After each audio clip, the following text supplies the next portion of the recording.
We the best, no contest. We the best. There ain't no one like, cause of you dumb or you crazy. There's no way, G. Me and my clique, we handling biz while you and your clique just act fugazi. You couldn't persuade me to give a damn, and this don't faze me. I got my Xbox, she can't play me. Money in the text box, I get paid. We the best. We the best, no contest. We the best.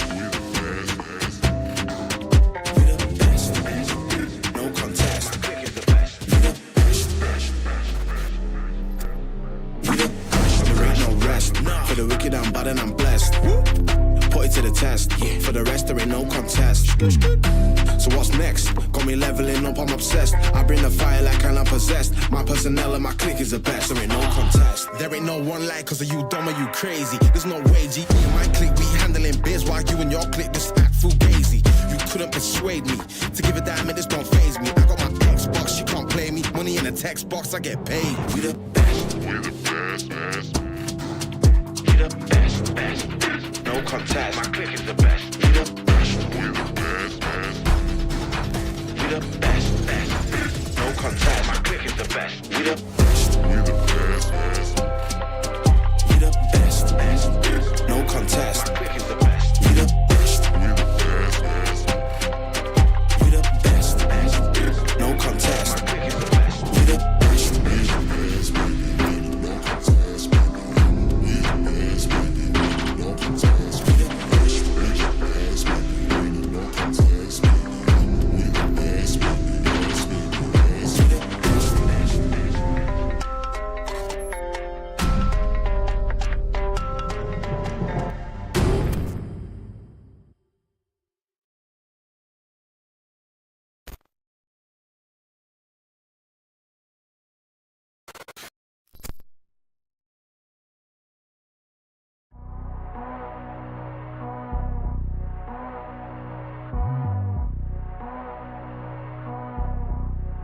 You know I'm killing it. They're her, I'm the one feeling it. Now they're feeling it. My enemies, fake mind, just still in it. Slipping on the source and you're messing with the boss. No one's gonna be sorry for your loss. Gallopers, keep it to your lies. You say you won't cry, but I guarantee you will. When the bullet from a gun fucking penetrates your eye. Phil Spencer is the sniper, laughing as you die.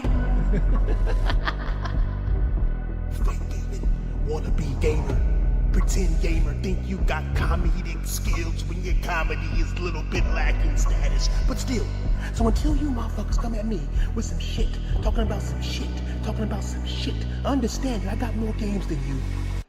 Holding the line until the target's aligned. These pussies are just fully clapped, the content is so benign. Set fire to the whole stable. Ponies on the round table, wearing shoes with no label. Inbred pig has got no hair on their head. The cost of the lies that they spread in the wake of Xbox. Spending billions, not just little millies like an Aaron, their Achilles, the sorcerer, but like 1,000 chilies. Consolidation is causing elation, except in the PlayStation Nation. Brute force rectal irrigation of these bitches, busting all the stitches. You don't have the riches, leave these portals in the fucking ditches. Celebrate, we're gonna have a party. Dance on the corpse of Colin Moriarty. He's shook off the Saudis, Habibis get rowdy. Circumcise the bitch so we can all scream howdy.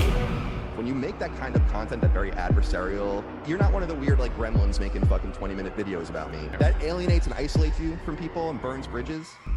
Pour one out for the FTC and your MBGs and all my enemies. My name is Septic, yes I'm a disease and you're the one infected. Your leader has now been selected. When you're authentic, that's why your product is successful. When you're authentic, that's why your product is successful. When you're authentic, that's why your product is successful. When you're authentic, that's why your product is successful.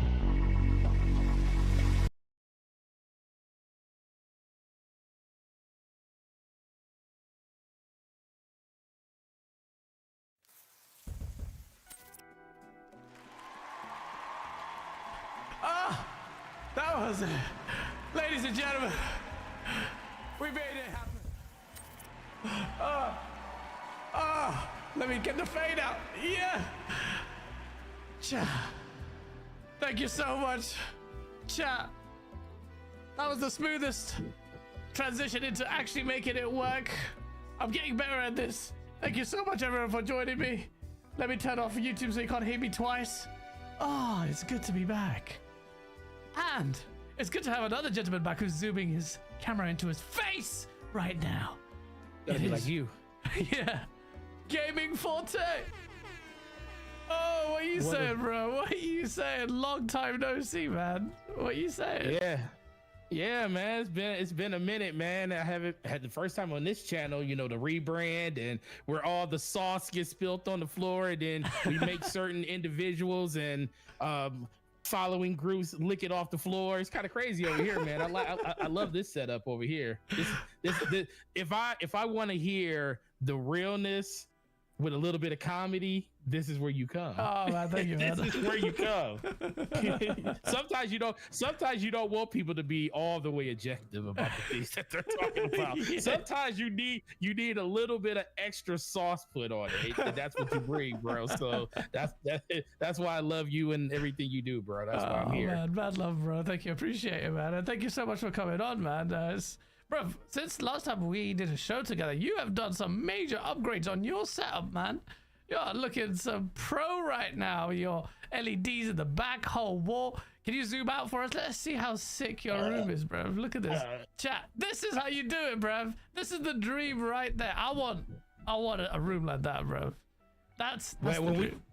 When we bought the house, it was like the first thing when we walked in.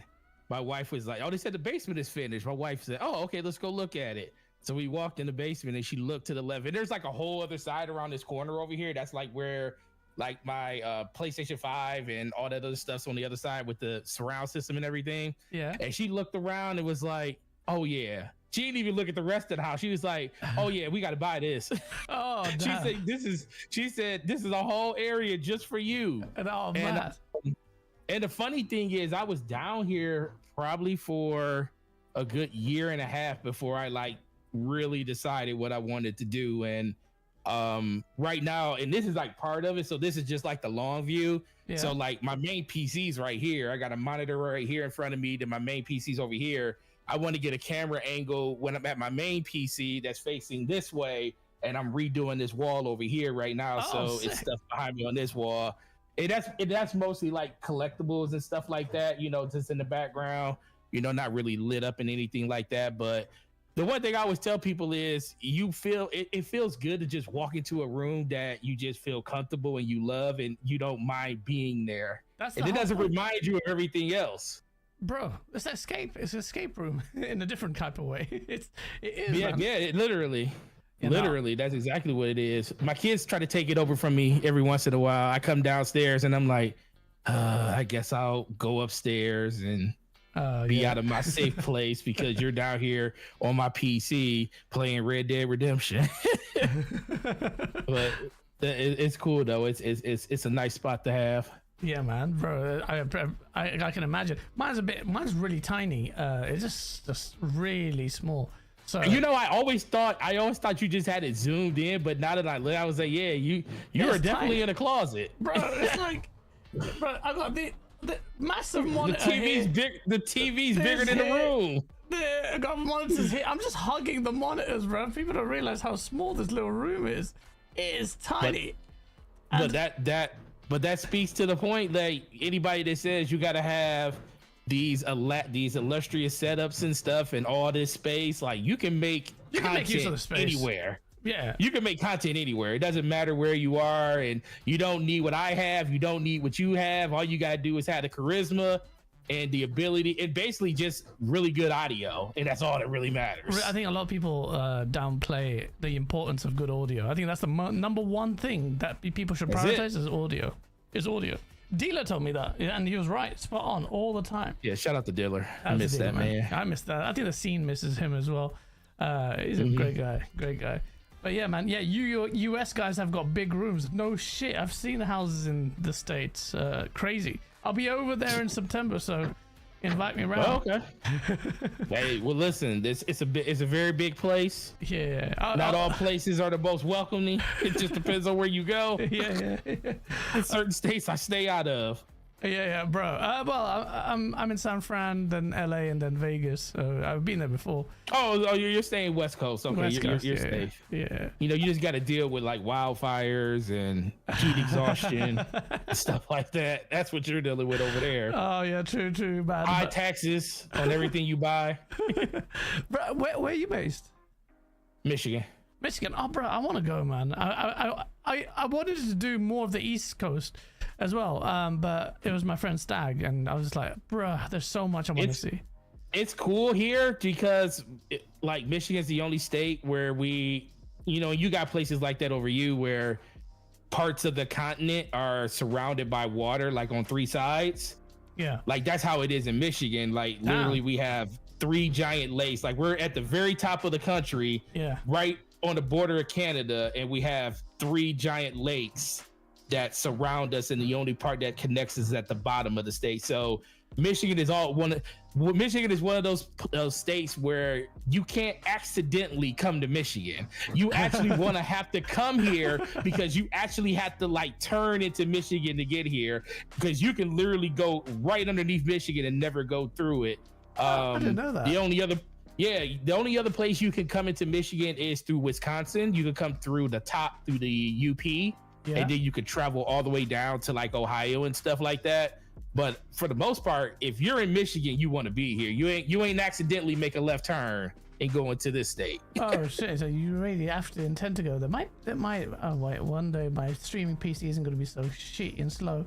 I was trying to find it. Where? You looking at the map? Yeah, I'm gonna put it up on very. I see what you mean. I see what you mean. You see how you literally, if you put it up, you literally can't. It's no way here. It's like where'd it go? It's like there it is. Yeah, that's Michigan. Oh, the mitten. Yep, the mitten. Looks sick though, bro. Man, that must be the sights must be amazing. All that. Oh yeah, if you go up north to the peninsula above the continent above, there's actually a sign up there at the very top of on one of the cliffs. Yeah. And it tells you the direction to certain places like states or countries and stuff. Like my favorite one is like where it says if you go south 3,000 plus miles, you'll end up in Florida. And I'm like, oh man. Oh, and then there's one like if you go north this far, you'll end up in Alaska. Oh, shit, it's like a nice little sign up there. But yeah, but the only thing about our state is since we're surrounded by water like that, we experience all 4 seasons for real. Oh, do you? Like, okay, that's kind of good. When it's nice, it's nice. When it's hot, it's not so hot, but we can get hot because of humidity, because of the water. But fall is like the best weather here. Like if I could live, if it could be 70 degrees all the time, I would never want to leave this place. Oh man, that sounds wicked. It's cool though. It's cool though. It's not like the UK. It's just shit. It rains all the time. Although we're getting summer, but it's getting better. It's getting better. There's a lot of people in Michigan in the chat. Michigan, home of the greatest rappers alive. Oh, hey, shit. Eminem. Eminem's one of them. Yep. Who'd you say is your top 5? Would Eminem be in your top 5 of all time? Yeah. Yeah, Eminem's up there. Yeah. I love M, man. Who's your number 1? Oh, see, so my number 1, I am up there with Nas and Jay-Z. Okay. Nas is like, I love Nas. Jay-Z Nas is probably my favorite, just real down to life rapper. Yeah. Then Jay-Z is like my favorite entertaining one. Yeah. But I've always been a Pac guy, so Tupac was like crazy. But then if I get into like the old stuff like Rakim and stuff like that, it's really really hard because you go through generations, listen to people different music, then you kind of learn and start liking other stuff. But then when you go back and hear the stuff you haven't heard in a while, you're just like, oh, no, this is always the best. This was always the best. So yeah. It's very subjective to the time period you're in and the stuff that you're listening to at that time. Yeah. But those are the ones that always kind of stick in my and I can never forget the first time I was actually on my way to basketball practice when I heard Eminem for the first time on his first CD, and I thought it was the most wildest thing I've ever heard in my life. Yeah, when I heard him, I didn't realize he was white for ages. I didn't realize. No, nobody did. And then also he started doing like concerts and stuff in Michigan, and we were like, "Yo, this dude's white." yeah. It was crazy. I was just like, "This guy's amazing." And when I watched the music video, I'm like, "What? I'm so confused here. Like, what the flip's going on?" But yeah, bro, yeah, cool. It was cool though. Someone said Beastie Boys. You know what? Funny story. I said I had in school. I had this really big phase of Beastie Boys and Intergalactic. I was going crazy. Mm-hmm. And the guy goes, "Who's your favorite rapper?" I was, everyone was into Eminem and stuff, and I just said, because I was listening to Beastie Boys so much, I said Beastie Boys, and I got the piss taken out on me for the whole day. Beastie Boys, like in the UK, it's different. To me, they'll always be legendary. The Beastie Boys and Intergalactic was the first MP3 I ever downloaded. But when I said Beastie Boys, the whole day I got rinsed for saying Beastie Boys. I don't know if anyone has that kind of disrespect for Beastie Boys in America. I think it's more of an American thing, but in the UK, they don't put that much respect on Beastie Boys. Listen, man, half these people out here that listen to all that type of music didn't really learn it until Rock Band and Guitar Hero came out. Facts, bro. That's so facts, bro. That's where I tell people all the time. It's like when we're like ride, like when we drive to different states and stuff to go visit people. Yeah. Like we'll put the music on. My wife got used to it now. Yeah. Because sometimes I'll just listen to I'll listen to Metro Station. I'm listening to Blink 182 and stuff, and she's like, "Where did you hear this stuff?" I was like, "Man, your boy was going hard in Rock Band on Xbox 360. we was playing a lot of Rock Band, and you start coming like, no, that's like a really cool song." Yeah. That's where most people that are gamers, that's where their music library got broadened 100%. Because of those games. Those games did it for them. Yeah, I'm thinking. Yeah, it was Tony Hawk. Tony Hawk introduced me to a lot of music. CKY, a lot of stuff. Alien Ant Farm. Like before the whole the Michael Jackson cover, they had what was it? Wish, I think it was called. That was such a mad tune. Gamers, man, they introduced you to a lot. Well, they used to, and then the licensing rules became really problematic, and now you don't get to. I mean, Well, actually, I was going to say we don't get to see that many like artists get a revival in music, but I've been playing a game right now, actually, that has an incredible score that we'll talk about. That has been breaking, not record. Well, actually, apparently it is, but we'll talk about it in a bit. Before we talk about that, Forte. Tell me, bro, what have you been playing? What have you been you've had, actually, before what you've been playing, you've had a very busy week, and you may want to tell people why you've had a busy week. Well, because I'll put this on. There we go. Chat, you probably figured it out now. Yeah, we'll put this on because he is part of the Nintendo family. Nintendo decided to go ahead and say, you know what, we're not going to charge y'all more for the Switch. We're just going to charge y'all more for all the accessories. Yeah. And then we're going to make them so limited that you are going to have to pre-order them if you want them. So we're going to create FOMO right out the gate. That's literally what Thursday was for me, man. I'm not going to lie. I was telling people it was the funnest day I've had in years being in retail. Really? Because there's you got to put respect on Nintendo fans. It's like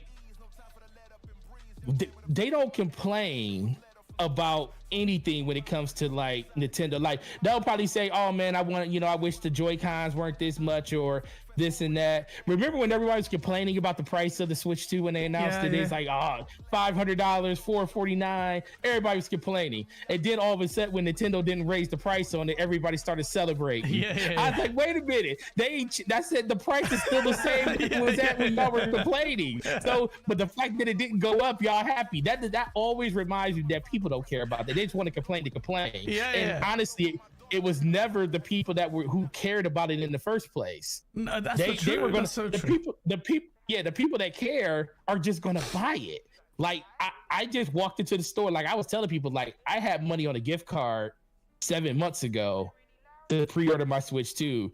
I had like $700 on the gift card. I said I'm getting all this stuff. Now did it end up being more than I thought it was gonna be? Yeah, but is it something you want? It was cool. But yeah, it was a really cool experience. I got to work 3 hours early to start working the line and stuff. I had a person that was in line, a good customer that was in line, and he was giving me updates like on the hour at 6 o'clock in the morning. He said, "Hey, if you're up, you got like 13 people in line." Then like an hour later, he said, "Yeah, you got like 30." Next thing I know, I had like over like 70, 80 people in line. What? And I'm like, I don't even have that many systems. That's insane. I haven't seen those kind of lines in a long, bro. That's mad. Nintendo still has that pulling power. In the internet, we're crying about it. Thing is, though, in the US, it seems like you've had a lot of struggles with the pre-ordering. Here in the UK, there was no trouble. I don't know what that was the case. All my friends managed to secure one. In fact, they were trying to get lows to scalp, but I don't know. It just seems like the US was struggling there. And even Captain Chat even said it seemed like it was easier there instead of in the US. Yep. It was just so many, like even in my area, a lot of people got W's. I will say that, but we have so many stores around. Like I think just in my area, I have maybe 7 stores within 30 minutes of me. Oh yeah. So it was like very well dispersed. Yeah. But we ran out. We opened at 12 on Thursday. I was ringing people, setting people up with their pre-orders all the way up to about 2:30. Okay. Just constant ringing and talking to people about accessories and everything. And then people think, oh yeah, once you're sold out, you're good. Nope. Then all the people that didn't get up early comes into the store like, hey, can I still pre-order it? I'm like, okay, let me make some calls, see if some stores still have it. I was like, yo, if you're willing to drive all the way to Great Lakes, which is like 40 minutes away, they got like 50 more, and it's like, oh yeah, I'm gonna go good. And they would, so it was really cool. So even though I sold out at my store at like 2:30, I was still talking and helping people all the way up to like 7 o'clock that night. It was wild But I ain't gonna lie, it's nice being a person that feels like this is the part of the year or the part of the time where you feel like as a retail associate, you're like the most important person in the whole entire world because everybody, like if I was to show you my DMs for like the last 4 days, like everybody, people that said I don't want, I'm not getting it, I'm kind of over Nintendo, you know, they didn't do enough for me to want to get it. And then literally the day before, hey man, I think I want to get a Switch. Fickle bastards, you fickle bastards. I was like, oh, that fear of missing out got you, bro. I said Nintendo. I said, what happened to that price point? I thought that price point was bothering. He said, man, I just might as well go get it. My kids is gonna want to play it. I was like, no, you want it. Don't put this on your kids. But no, it was super fun, bro. It was exhausting though. I mean, if you like kind of, I mean, you know, you went to school for law and everything too, so you know how it is. It's like when it's like the build up to getting to where you are. Yeah. Like it's fun getting there, but even once you achieve it, it's great. But then you just sit back and think about how exhausting it was just to get to that point. Yeah. Oh man, that's great analogy. That's how one day was. That's how one day was for me. Bro, it was wild. But you know what? In a way, yeah. Even though that has to be said, how fickle gamers are, and we are very, very, very fickle. It's also nice to see that the good old days of, you know, queuing up, lining up, and seeing a lot of people be excited for a hardware release. And you know, and I don't want to dwell over the negatives. I did speak about it in my last video. Also made fun of what the Nintendo's pretty serious shortcomings, in my opinion, with the hardware. But I pre-ordered it because, well, one, you're a content creator, you have to cover it, which is why I need to now get a PS5 as well, because I've got a gaming PC main. I don't need an Xbox. But also, it was positive. Do you have your Xbox still? Yeah, I've got my Xbox. It's gathering dust though. I don't really need it. The only reason I have it here is because I need to complete Lost Odyssey and Mad Max, which I can't transfer the saves over. Well, there's no PC Lost Odyssey. But otherwise, after that, I'm not going to buy another Xbox console. I don't think so. I'm very close because right now, yo, Forte, you there? We might have Forte's internet. It looks like there's like 5 pixels there. We might have lost Forte there for a sec, so bear with me, and we'll get him sorted there. Chat, if you can still see me, let me know. It might be my internet. I don't know why YouTube is taking ages to load, but if you can hear me, and shout out to 111 people already in the chat. Smash the like button. We're gonna get Forte back in here, and I will figure out why my shit is long. Wait, hold on a minute. You don't hold that in there. 1 second. Chat, bear with me 1 second.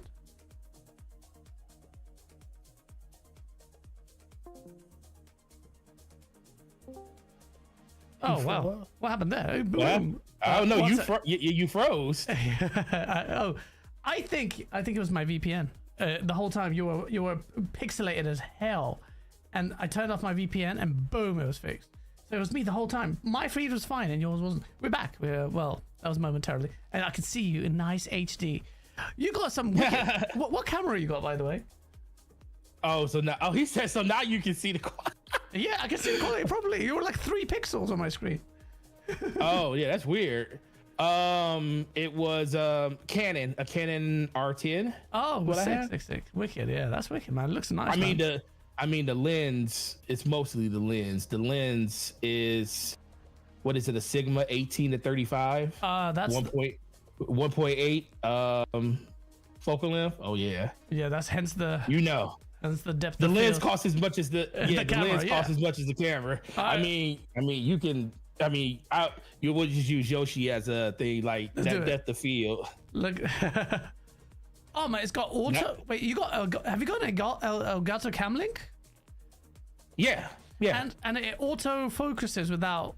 Oh, that's bro. I need a new camera because I can't do that. I've got a Canon 80D. So it's ancient. I had a Sony. What was it? FX3. I had to give it back. It wasn't working. But I need a new camera. Your cassette looks so nice. I just like it's it. nice. Yeah, I love it. it literally auto focuses and everything. That is so good.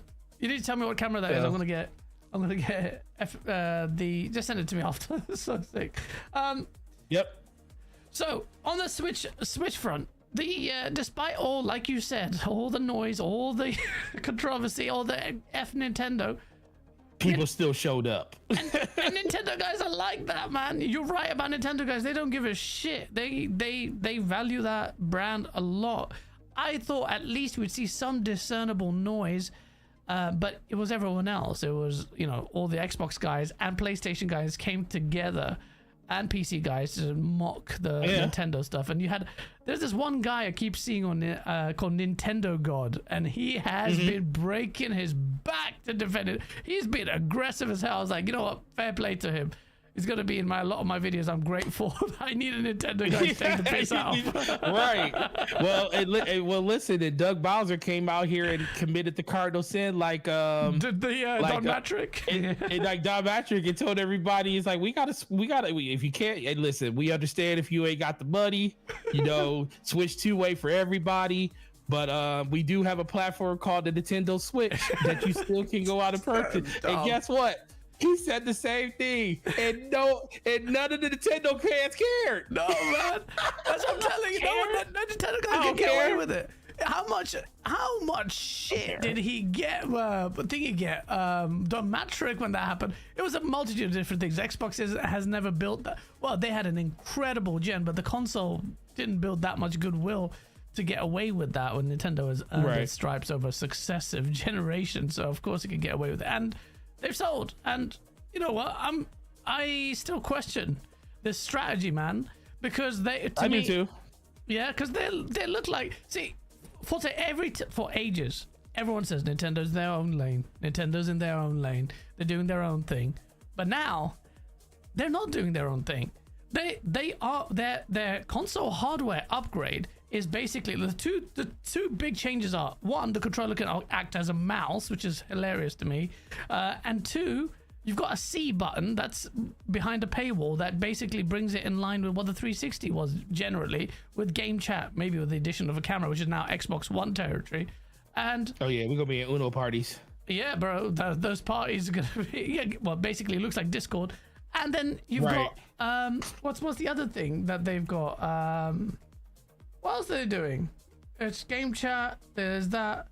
Well, no, oh yeah, the big one, the big major thing that they're doing that for me shows that they're not in their own lane anymore, is that they're really trying hard to court the favor of third parties and multiplats like everyone else.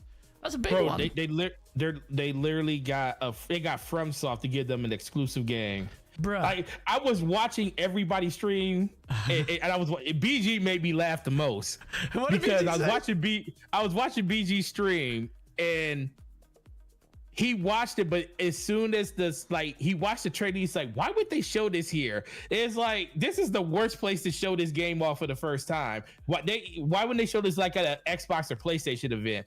And as soon as the title screen would come up where it shows exclusive to the Nintendo Switch, he just happened to be looking down. He didn't see it on the screen. Shit. And he literally watched the trailer like 4 or 5 times, and every time it got to the point where it was about to say the game was exclusive to Nintendo, he happened to be not looking at the screen, so he doesn't find out about it till the next day. He was like, wait a minute, hold up, this game is exclusive to Nintendo. He was like, I don't even need to see no more of this game. He was like, I'm just gonna wait till PlayStation or PC and they announce it there. And then it was so crazy to hear his response after the fact, because he literally watched that trailer like 6 times the day that they revealed it, and every time that they showed that it was exclusive to Switch, he wasn't looking at the screen. It didn't catch the caption at the bottom. Oh my god. And then he found out literally the next day that it was just wild, bro. But that's you're time right. exclusive probably as well, though. Let's be real. Yeah, it definitely is probably a time. But the fact that they're doing that, and so it's a multiplayer game. It's a multiplayer game. Yeah, it's a multiplayer game. And then on top of that, they're still inside of their own lane. but now they're bleeding into others, and then they're also taking games from other people now. Like, you know, we already know Xbox is definitely at the forefront of that. I wouldn't be surprised at some point in the near future that they announced that Doom is coming to it, because the last Doom was on the regular Switch. I think games like that is going to hit that. I wouldn't be surprised if Forza Horizon's on there at some point. There's going to be a lot of games that's going to hit the Switch that I'm surprised you haven't had that already. Actually, that's a good point. Well, I think Nintendo's, I think just like I'll put it like this. I think just like Final Fantasy wasn't announced for the Xbox yet. Because there's no way it's just going to the Switch and skipping Xbox. I think June showcase will definitely. I think the June showcase is going to showcase it there. They basically wanted to say Nintendo's announcing a brand new console. Let's let them have the runway, and that's very typical of Xbox. We've seen Sarah Bond and Matt Booty and Phil Spencer always congratulate other platforms for the things that they do. So I don't think they wanted to step on them by saying that it's coming to Xbox. They'll just have a whole showcase about it in June, and then they'll announce all their games that's coming to other platforms at their own showcase. That's why they're not having that in-person event, man. It's because I guarantee that's why they're not doing it here. Yeah, that's the piss take. That's what I was telling Colt and them like you guys. Yeah, I don't know why I think my stand is broken on my mic. You guys obviously evangelize the brand, and you guys got support from Xbox, which is fair enough. You got flown out. There was a big community feeling. It was huge. Like, I went there to Gamescom once, and there was a palpable great feeling with the Xbox community wise. I was like, yo, you know what? This isn't just some bullshit thing. This is actually really nice to meet people, Wandering Dutch and Boxenberg and all these guys I met, and the Xbox era people. And it was just like, I get it. And Aaron Greenberg was there. It was really nice, and everyone was really chill. And the Xbox team were really, as in down to earth chill, but they even blazed with me. I shouldn't have said that, but they did. And it's illegal there. But it's just they were chilled. They it was really good feel there. And then the moment, because we know what the difference is in this year. This year, the logo, they're not even going to hide the fact that PlayStation is going to be there, splashed on the screen. Boom, PlayStation. People think that this meandering timed exclusivity is disappearing. There's going to, now, once they catch up, because there's a transition period, there will be day and date on PlayStation. And they just the moment it happened, they just stopped that fan fest because they know they're going to get murdered. I don't know why. Either way, it's interesting to see. It saved a lot of people a lot of money for flying out. That's all I'll say. Yeah, it definitely saved a lot of money people flying out. I do think at some point they will bring it back because it is nice to have that experience with your fans and stuff. But I don't think this year was the safest for them to do it because everybody, it's still fresh in everybody's mind. It's like they have to build up to that point where it's kind of like a natural thing that happens with PlayStation and Nintendo, where the games are just, we know if they announce a game, it's going there. Yeah. So next year I can kind of see that, especially with all of these games coming out once they put those logos up there. I mean, I think they already tested the water with Outer Worlds when they announced that, Outer Worlds 2, and they had just at the very bottom of the caption that showed PlayStation 5 right there. Yeah, right. That was it. That was the first of the. That was the beginning of everything. That was the beginning. Yeah, that's it. That's the precedent that it set. So you're going to see that, and obviously Phil Spencer's and now confirmed that's the case. But it's a weird. Where do you on this point? So we might as well go into this week. Yeah, really revealed that this is a big hit to me. In my view, the brand. Even if it's a short-term thing or a long-term thing, whatever, short-term thing, short-term issue, I think the brand takes a huge hit when its games go to other platforms. Like, there's no real unique identifier for Xbox as far as the console is concerned. But forget the console, the whatever Xbox is, the third-party publisher or whatever, Xbox has not been this strong and this heavy on its games and its Game Pass service in a very long time. And this week kind of showed that, where Xbox can afford to. The old Xbox would probably have like a 2-year marketing campaign for an Oblivion remaster that looks like a remake. They didn't even market this, bro. This is basically a shadow drop that got leaked, or controlled leak, I imagine. But that Oblivion thing came out of nowhere, bro. And Oblivion just smashed it, man. Like they just announced 40 million players already in just less than a week or a few days, bro. That is a mad one. I think you were saying that before the show started, that there were people coming up to your store trying to buy the physical version of the game, which doesn't exist. Yeah, it doesn't exist anywhere. I say, hope it's you got Game Pass. I say, or you can pay for it either way. Trust me, Microsoft doesn't care. Yeah. Xbox doesn't care. You can do it in Game Pass. You can play it on a toaster if you want to, as long as you are counted as a MAU. Yeah, that's all that matters. But more than MAUs now. They have PlayStation, so now they have sales as well as MAUs. Right? Yeah, sales is on top of it. No, you're right. I'll go.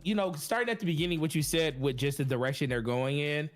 I think the thing that still frustrates Xbox gamers for the most part is it feels like Microsoft didn't give it a chance to see what would happen if these games were left exclusive for at least 1 year. Bro, at least give us 1 year. It would have been nice to see.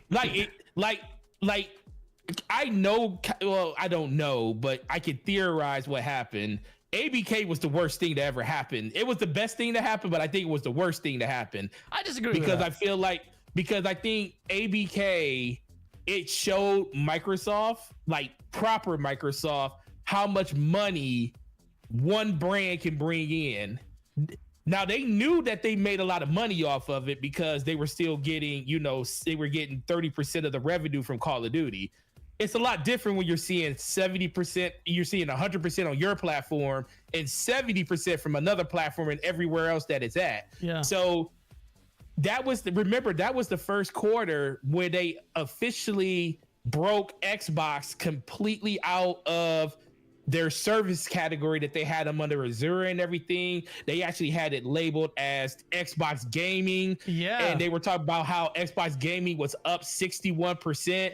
And I was like, 61%. I was like, man, that's all ABK. All that's ABK. Yeah. I said, because that's all going to the bottom line. So they got a chance to see what real revenue looked like as a gaming company.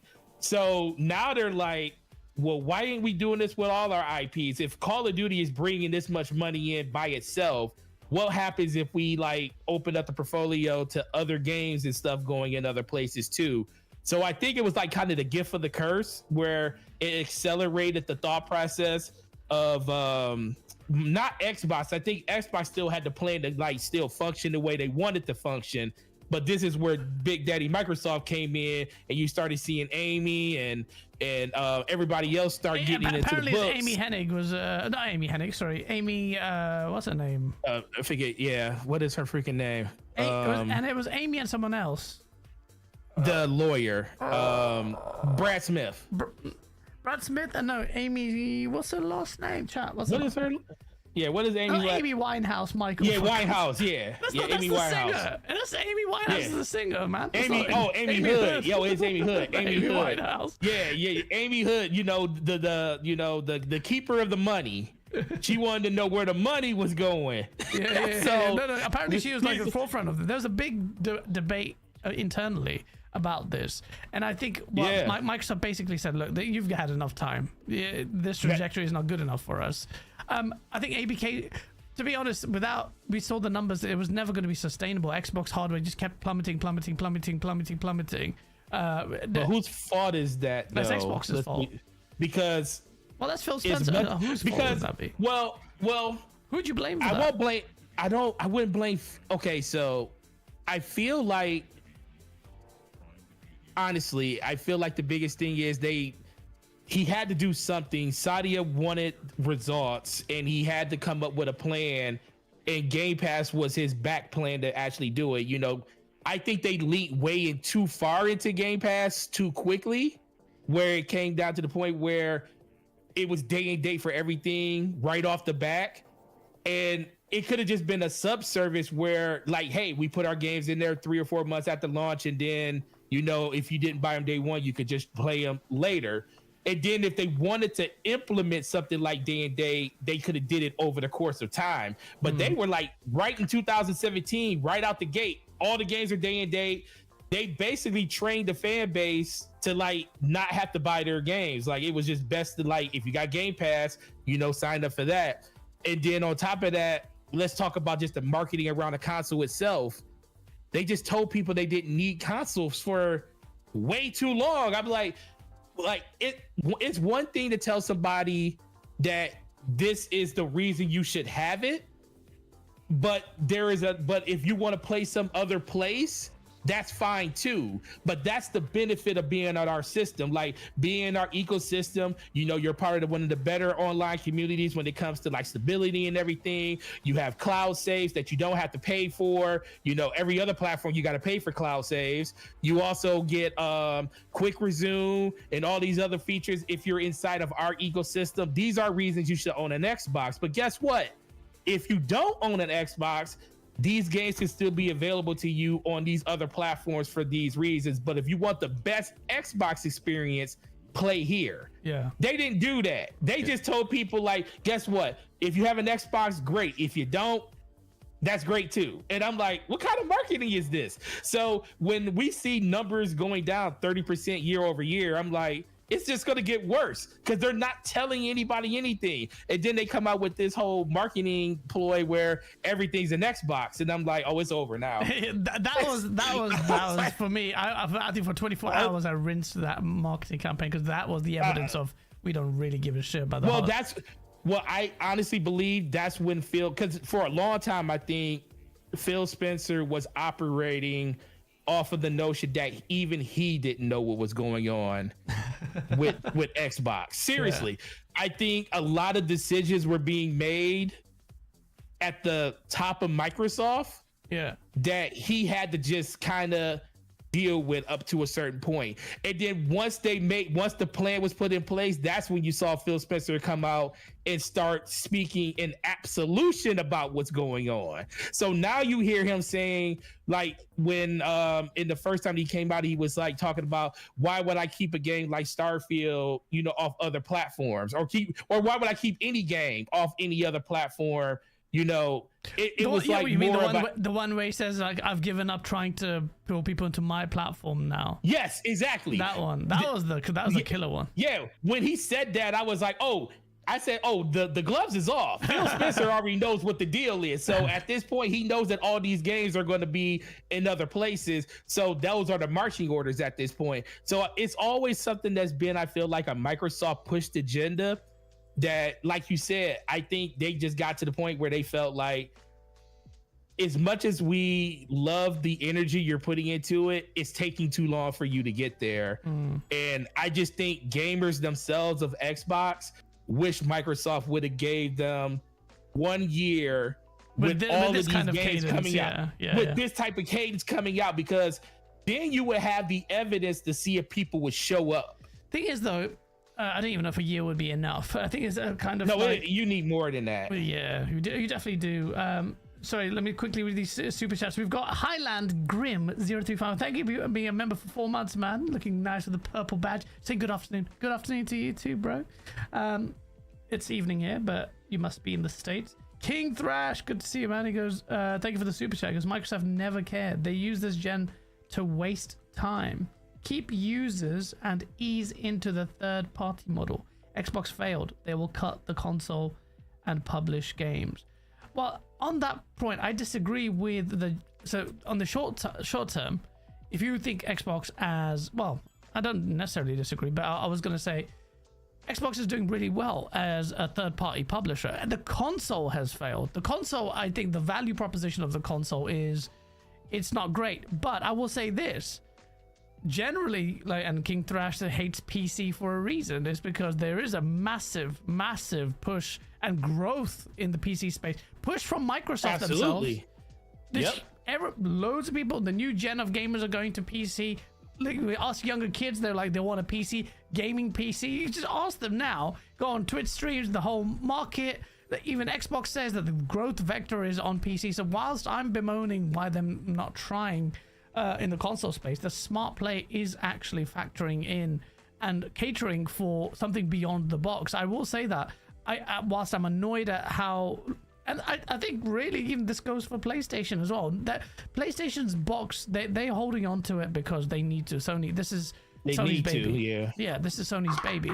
But they can't take the kind of risks Microsoft has. And Microsoft truly believes in things like cloud tech and more platform agnostic future, which not just Microsoft, but a lot of developers and publishers are saying, you know, Square Enix have completely like gone off that. They'll entertain timed exclusives here and there, but they said our new strategy is going, you know, multi-plat. In that sense, right now, it may seem like Xbox has lost to King Thrash and a lot of Xbox fans, and Microsoft has taken over, which it has. But there is potential. We're starting to see that strategy bear fruit for Microsoft, because I don't think Sony just looks at that and thinks, okay, that's great. They're making lots of money now, and they're making money on our platform, like with Oblivion Remaster, 4 million players. Xbox is loving it, and then they're gonna get they got Claire Obscures. That's not even their title. That's a third-party game, but it's not money hatted or anything. It's on Game Pass, and I saw a tweet saying that, you know, Game Pass numbers have grown massively, and I'm really surprised. I'm not surprised, I guess, but intrigued to see if this happens. And you've got Oblivion, and then you've got Expedition 33, which is a we'll talk about in a bit, which is a Game of the Year contender already for a lot of people. It's hitting shocking 92 Metacritic, and then you've got Doom coming out in 2 weeks, or thereabouts. Xbox is starting to get that momentum as a brand. I'm not seeing. Or maybe this is the closed circle that we're seeing. I'm just seeing people talk about the games, and there's a positive association with Microsoft and Xbox getting these games. So I wonder, you know, from our closed-minded console legacy, we're not maybe perhaps looking forward-facing. And I think Sony will actually not just sit there and go, yeah, they've gone out of the console race. I don't think they'll relax. I think they'll also be thinking slightly differently now. The funny thing is, and Sofa King said it in the chat, he says, when you look at things in hindsight, I ultimately blame gaming community for overreacting for what ended up being the future of gaming anyway. And we talked about this during for the Xbox One generation. Yes. Even knowing Xbox definitely dropped the ball with some of the stuff that they said. Yep. During 2013, the people that still stuck with Xbox are the ones that saw what the future could actually be. Like myself, you, other people inside the community that, like, yeah, the messaging wasn't the great of how they said it, but I thought it was really cool. Like, I had an internet connection at all times, so it didn't bother me that my console had to check in. I was just excited for the things that I was going to get the chance to play in a better environment with a better system. But the thing that happened with them was, and people probably don't understand this, the reason Xbox did as well as they did during the Xbox 360 generation is because they convinced a subset of gamers that were PlayStation gamers and Switch and Nintendo gamers to buy an Xbox 360.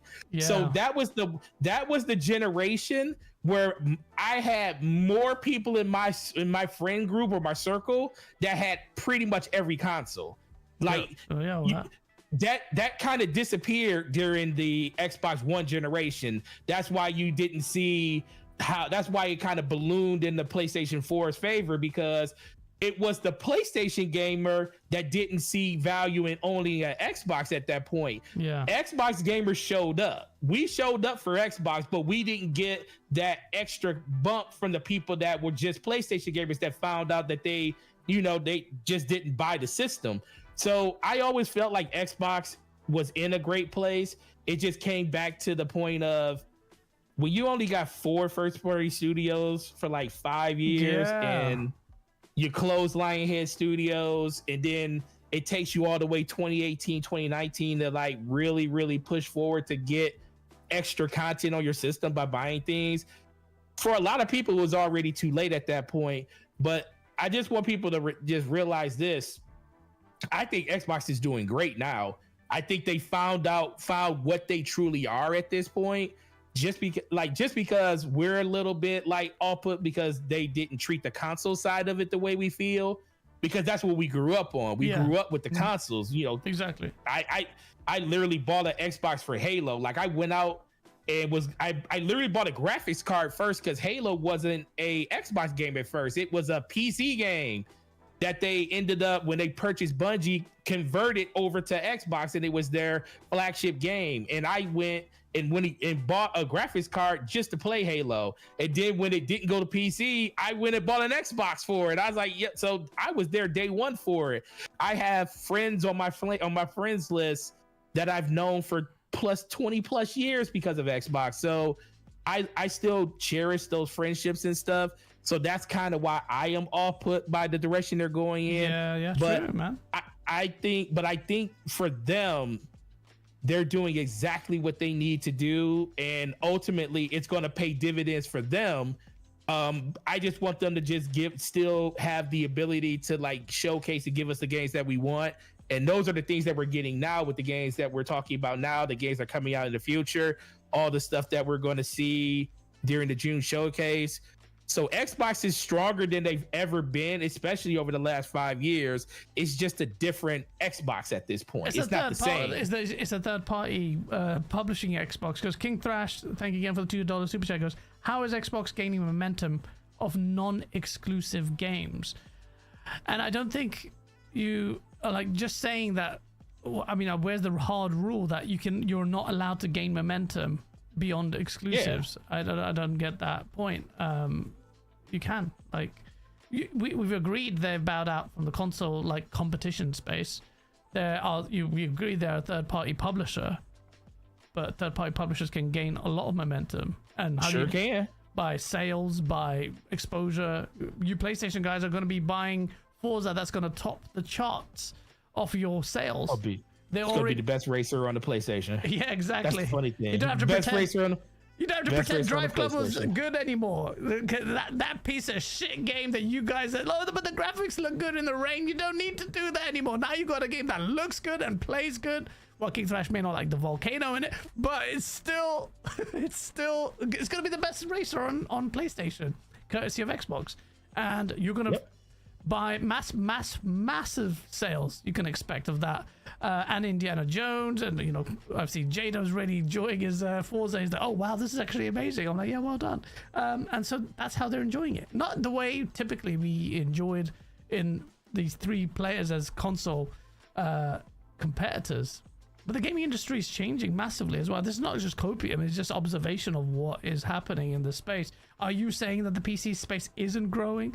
Like this week we even saw, I'll try and pull it up, another it was Metaphor Refantasia, another JRPG that broke records. We had the likes of Mighty Keith concerned about Xbox's strategy. Did you see him, my back and forth with that guy? Like that guy, I did see it. Yeah, he's such a fanboy. He just doesn't admit it. Come on, that's the difference. You just don't admit it. He also plays up to his fan base. His come on now, we already know what that is. Yeah, of course. Yeah. But he really took it to heart. He cried a little bit. It was some tears. And then today, or not today, so this was when? This was the 24th. Yeah, so 2 days ago. We keep seeing these. This is just one thing. It's like PC sales for Metaphor Refantasia have exceeded Atlas's expectations, says Katsura Hashino. These are directors of PC gamers accounted for a larger proportion of the title's sales. Their survey results show that percentage of PC users playing their games is rising year by year, and they have so many examples like this. Helldivers carried by PlayStation, by PC massively. Helldivers 2 for Sony. They almost killed it. Yeah, bro. I can't believe they almost killed that game, bro. Bro, man. You can't play if you're in this region. Yeah. We'll back off that because we don't want to lose all our players. Yeah, bro, man. And that was the game that made PlayStation's best-selling title. That broke records. Nikki Z with a $5 super. She goes, 10 years from now, every Xbox and PlayStation game will be day one everywhere. Then 20 to 25 years from now, streaming games will be the way we play games. This is the future that a lot of people are banking on. David Jaffe says this is going to be happening. You see Microsoft lean in. So that if that's the case, then should we be mad at my Xbox? I will say this. I am pissed at I don't appreciate liars And Phil Spencer, to me, lied. Like, if you go back just literally months after his statement, and he says, just 4 games, it's just 4 games, not a fundamental shift in our strategy. And then they did the fundamental shift while the games were being made in the background, which I knew of. I'm like, you lying, what, how can you justify that? And I don't think Phil Spencer gets enough pushback for that, but he can justify it. Say, oh, it wasn't a strategy then, but we were waiting to see if enough people bought Hi-Fi Rush.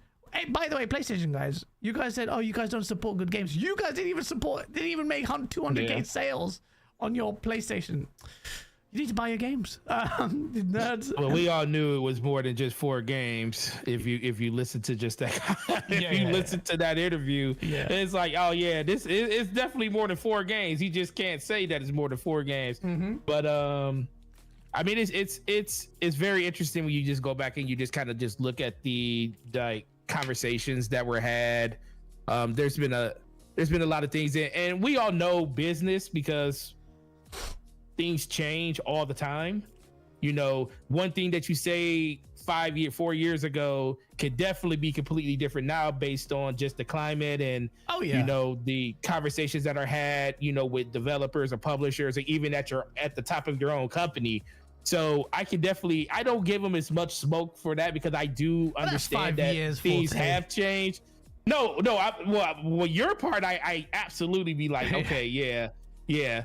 But when it first happened, I really wasn't upset about it, because I was like, what is he going to say? Is he going to like tell everybody right now that every game is going to other platforms right now? Now, I don't even think he could have, but I don't know if he even knew if every game was going to go. He probably knew Starfield was one of them, but he wasn't going to like say it right there on. And can you imagine what the internet would have looked like if he would have just came out and said Starfield's going over there on top of all the other games he announced? It would have been a bloodbath that day. So I agree. I think he knew, because guess what? It was being worked on in the background, and all of these other games like Forza and everything was being worked on in the background. But I also think that at a certain point, they were still trying to figure out what games were going to do this. And where they were going to sit with this inside the ecosystem. And it ended up being that, hey, guess what? We couldn't save it, bro. I think he did try to fight for Xbox gamers to an extent, but at the end, he's not in the back. I think he tried to fight for that stuff on the background. Like, that's me hoping. I don't know if this was the plan the whole time. But as a gamer, I just hope, as an Xbox gamer, I hope he tried to fight for it and he just lost the fight. And if that's the case, I can deal with that. I mean, you know, it's a $1 trillion company. They want to make money. And trust me, Microsoft ain't a $1 trillion company because they ain't make money. Yeah, exactly. They have to make the hard decisions. And Phil Spencer is not exactly the best businessman, I guess. But at the same time, you can't go too raw on Phil Spencer, because Phil Spencer is the guy that actually saved Xbox. You have to understand, Satya Nadella gave him that ultimatum before this gen started, and he said, Satya Nadella told him, like, we don't have to be in the gaming space, and Phil Spencer said no, and that's why he pushed the Game Pass model, which seemed to align with Microsoft's subscription-based model push anyway. That aligns with a lot of their vision, and I think with the ABK purchase, that Phil Spencer would have been on the front line of that as well. Said, look, if we get Call of Duty, there was a big COVID bubble, and then Satya was like, sure, why not? That's it. If we want to carry on like this, then let's go for the big bucks. And then it's not a coincidence that immediately after the ABK deal gets through, instantly they go ahead and just forsake the exclusivity point and start really leveraging the service bit. But what's interesting now is, Forte, is that Phil Spencer came out this week and said, look, it's a good option. He's always said it's an option. He's never said it was anything else, but a lot of people latched on to say, ooh, now he's downgraded Game Pass to just an option, which is basically what he's always been saying, because Microsoft's not going to turn down money that you're going to give them full price for their titles anyway. So I think now what you're seeing, and software is king, and this is the proof right here in the pudding. Like, the software is selling. Oblivion is met really well. I've not seen, you start to see on social media. We'll talk about Oblivion Remaster now. That game, bruh, I'm surprised at how good it was. Like, I played Oblivion, and I didn't complete it. Tried to join a Me either. I played it initially. Yeah, it's such a deep ass game, and I'm just like, bro, I got lost in some next thing, and am I gonna play this when my backlog is ridiculous now, especially now with Expedition 33 there, which I'm gonna complete before Doom. I have to. But bro, Oblivion, bro, they call it a remaster, man. That's more of a remake than a lot of games out there. Like, if it was Sony, they would definitely not call it a remaster. They would be calling it a remake. This game is... Correct me if I'm wrong, chat. Oh, sorry, before that. Nerds and Other Legends, thank you for the $10 super chat. Devil's Advocate. Phil was not wrong. It's dumb to chase the same pool of console consumers. Xbox and Microsoft competes on a larger scale. They could drop Starfield or Gears on PS Pro the same day as Yotei. I don't know about that last point. They could drop Starfield or Gears on the same day as Yotei. Phil was not wrong about what, though?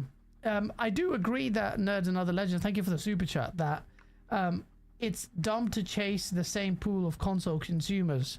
Phil Spencer say that. They've lost too many successive generations for them to make a dent there. Well, I think it's dumb to do it now because you put yourself behind the 8 ball so far, because they chased, trust me, during the 7th gen, there 360, they chased them. PlayStation was by far the dominant, ecosystem platform, and it's been like that for quite some time. Even during that generation, they came back and pulled ahead of Xbox at the very end. But that's still considered by far a generation that Xbox did their best in.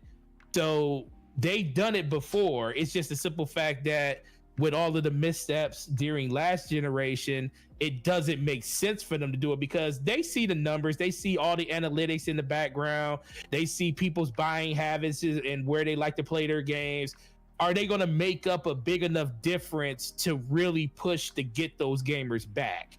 Now, as a gamer on Xbox, I wish they would have, but I don't know what those numbers look like for them. So when they start looking at, ROI return on all of these millions of dollars in these games that they're putting out, do they feel like it's beneficial for them just to release it to their own fan base to get the praise and the glory from them and hope that people outside of that ecosystem come over and do it? It's a lot easier to get people to buy your game when you're a third-party publisher. That's why Elden Ring blew up like it did, because it's everywhere and anybody can play it. Versus if it's on Xbox, then you have to make a decision. Is that game good enough for me to buy one console for? Trust me, I'm one of those people that buy a console for one game. The reason I bought a PlayStation was for God of War. So I definitely know there are people out there like that, but they don't want to take the chance.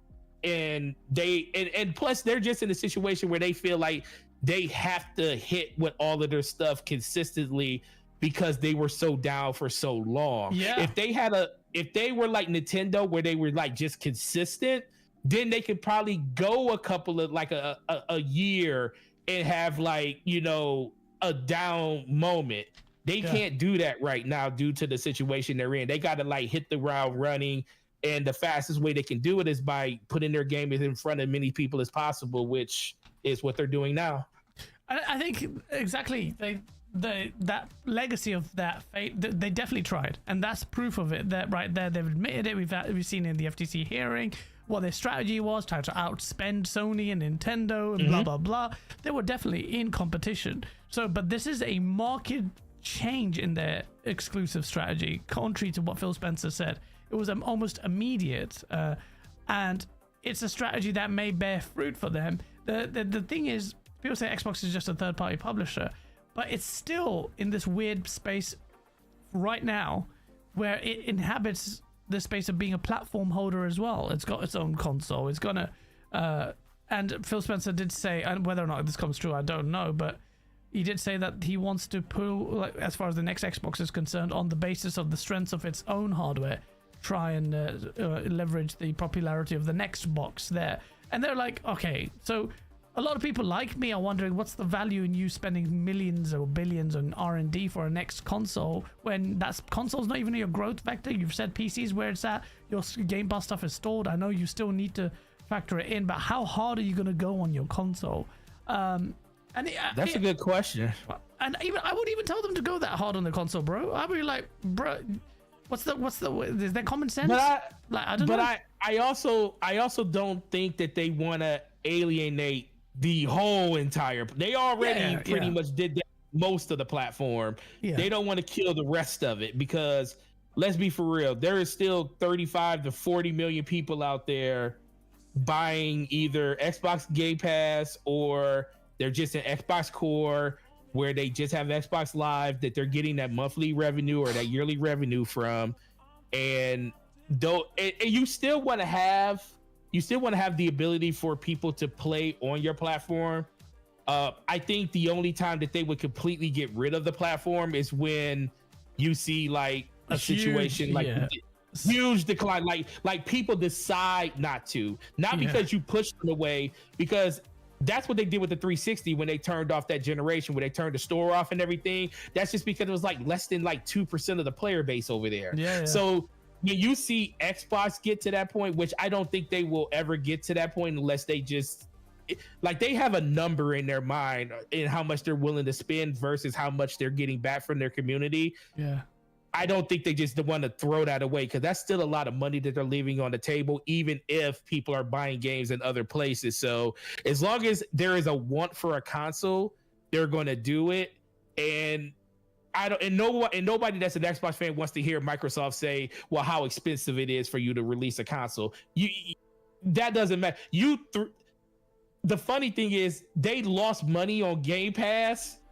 Like nobody can tell us that they were making money on Game Pass for years. Like people were signing up for $1 and renewing it for 3 years for like $60 by buying Xbox Live for a year and adding on $1. So there's no way they were making money off of it. It was literally a loss leader strategy, but it was what they needed to do in order to get people into the ecosystem. Now you're reaping the rewards of that benefit because Microsoft is more stable. They got more games going in there. So they built the platform the way they wanted to, but I don't see them completely turning their backs on gamers on Xbox at all. It's too early for that, Forte. There's no way. People that still like it. It's still too many people that want to have the console.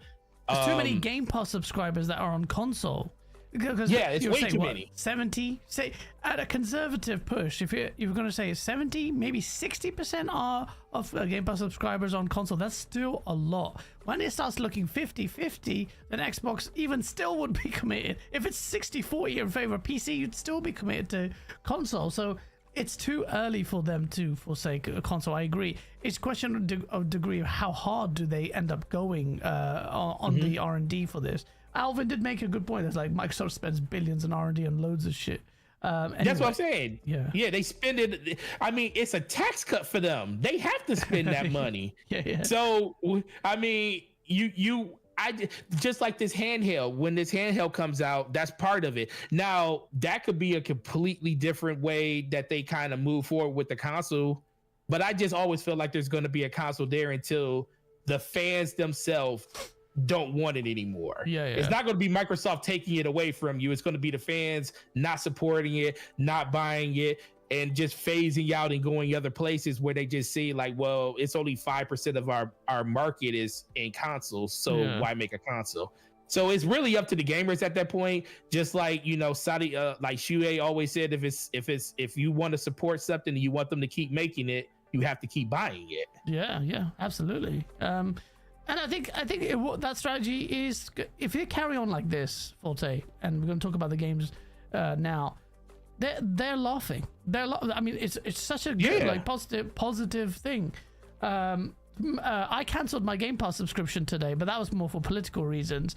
And I was like, bruh, this is a painful thing to do at this point where I had to buy the Expedition 33. I could have had Doom for free. I say free. Were you on month to month? I was a month to month. Yeah, I was month to month. Oh, so you was month to month. Yeah, I still got like 2.5 years left. Oh, is it? No, I was month to month. I was paying the ultimate thing.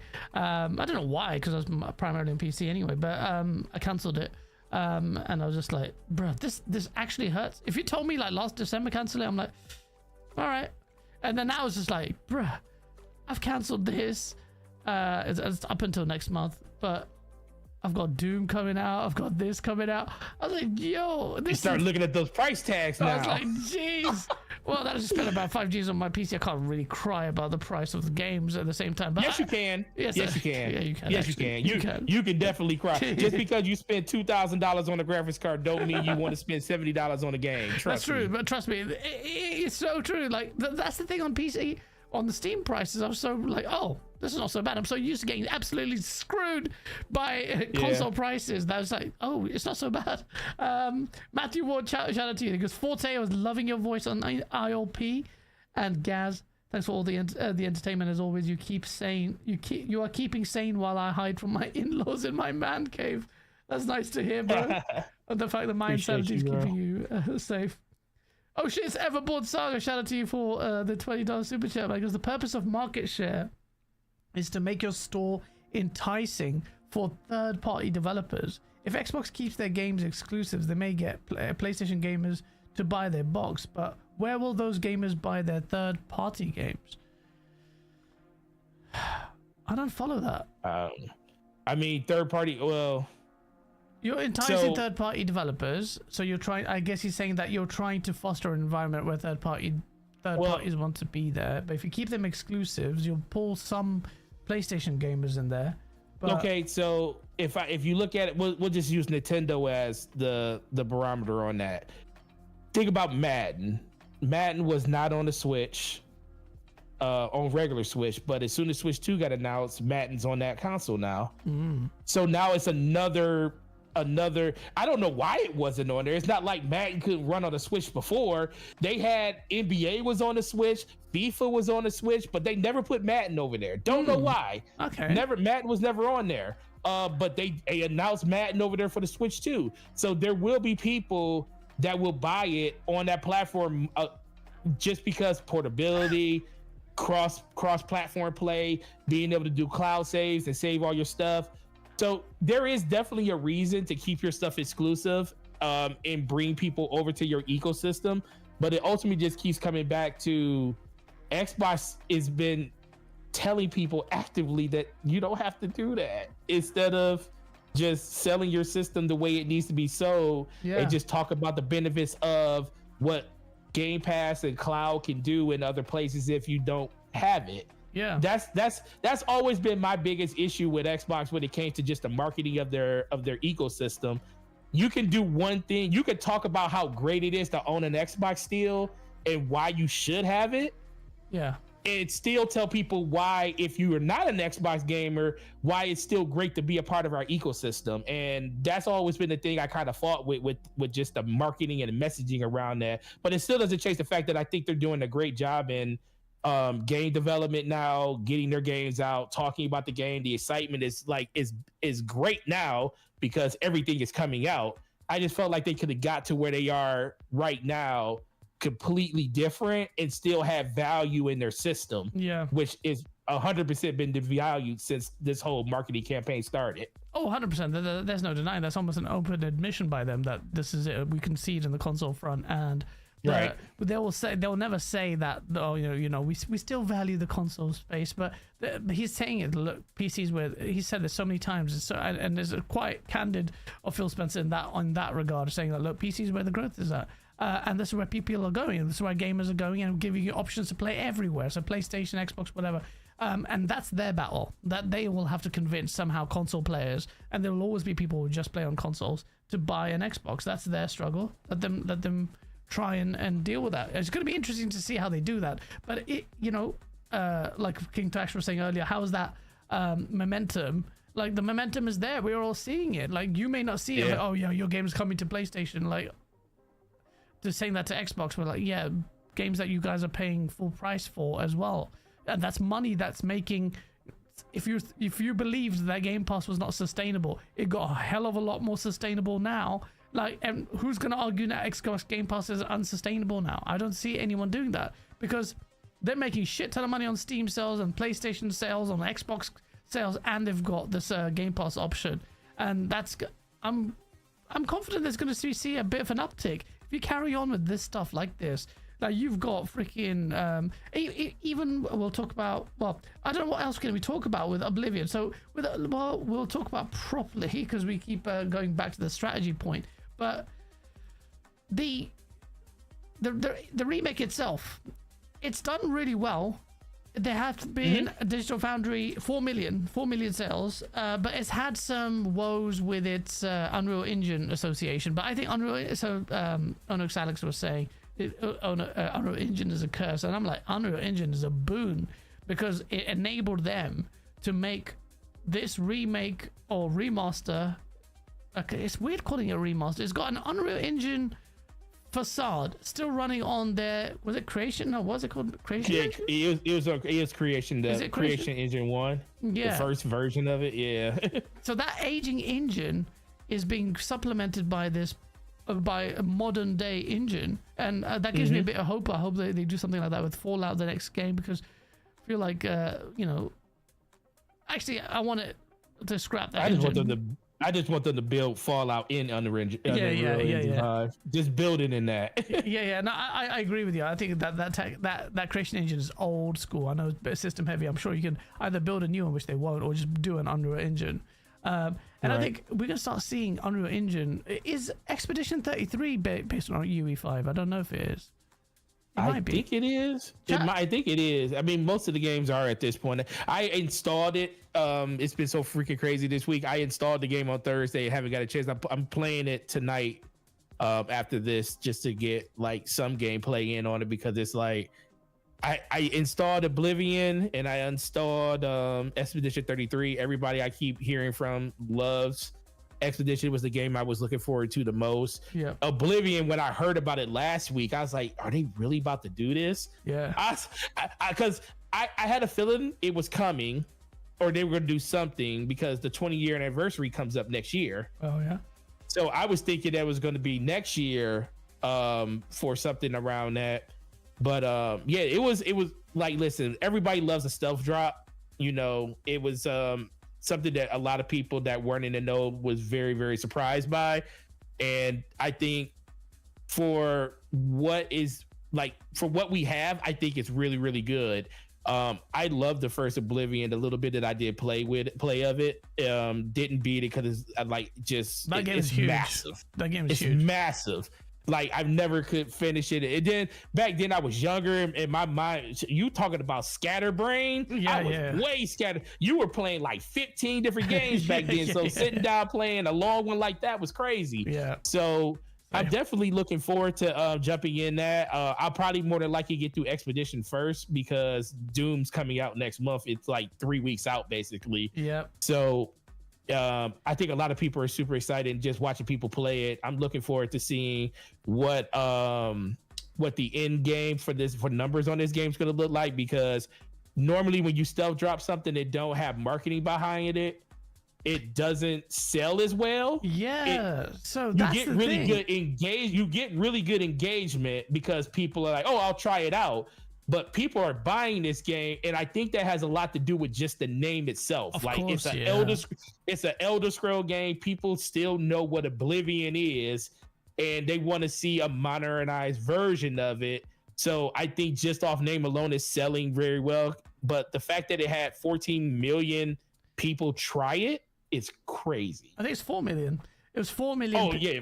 Not 14 million, 4 million people. Insane. But 4 million, and it had these ridiculous player numbers on Steam, like massive. It was quite funny. It was like, I was seeing my family, like my brothers, like he thought it was a Sky Oblivion, like a update or something. And then he was like, I was like, no, bro, it's on UE5. He goes, UE5? It's coming today? I'm like, yeah, it's out now. He's like, what?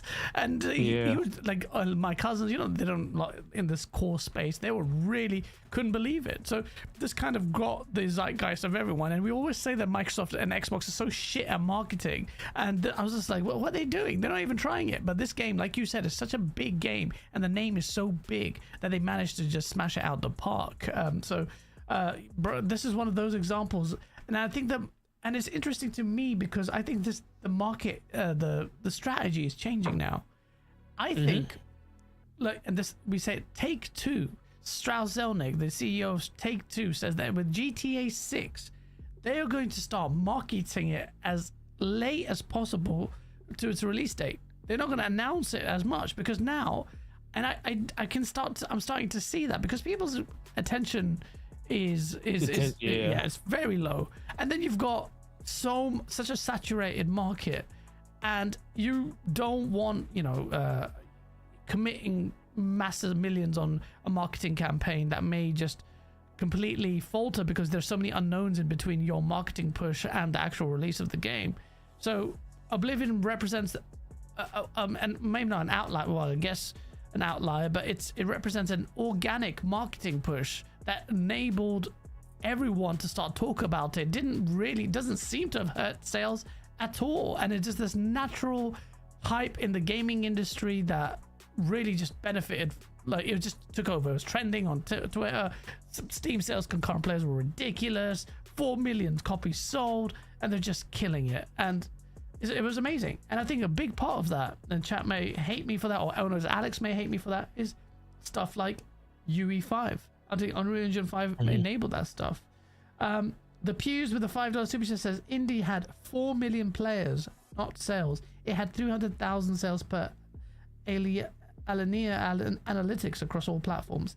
Expedition 33 just sold 500k day one. Day one, man. That's crazy. 9 Live says King Thrash blocked me for saying the console is dead. Why'd you say King Thrash? You can't block him for that. Everborn Saga, shout out to you about the $10 super chat, because the bulk of the money made on these platforms are from third-party sales. If PlayStation players get an Xbox only for their exclusives but spend the bulk of the money on PlayStation for third-party games, what's the point? That's what he's saying. Okay, I get what you're saying. So yeah, you're trying to entice, and this is what Nintendo's doing. Nintendo's really making that marketing push for a reason. They want to pull the mainstream gamer away from that. Now, I don't know whether or not they'll be managed to do that, but Xbox doing this kind of stuff is only going to help. I just don't know what that looks like. How many people will buy their console?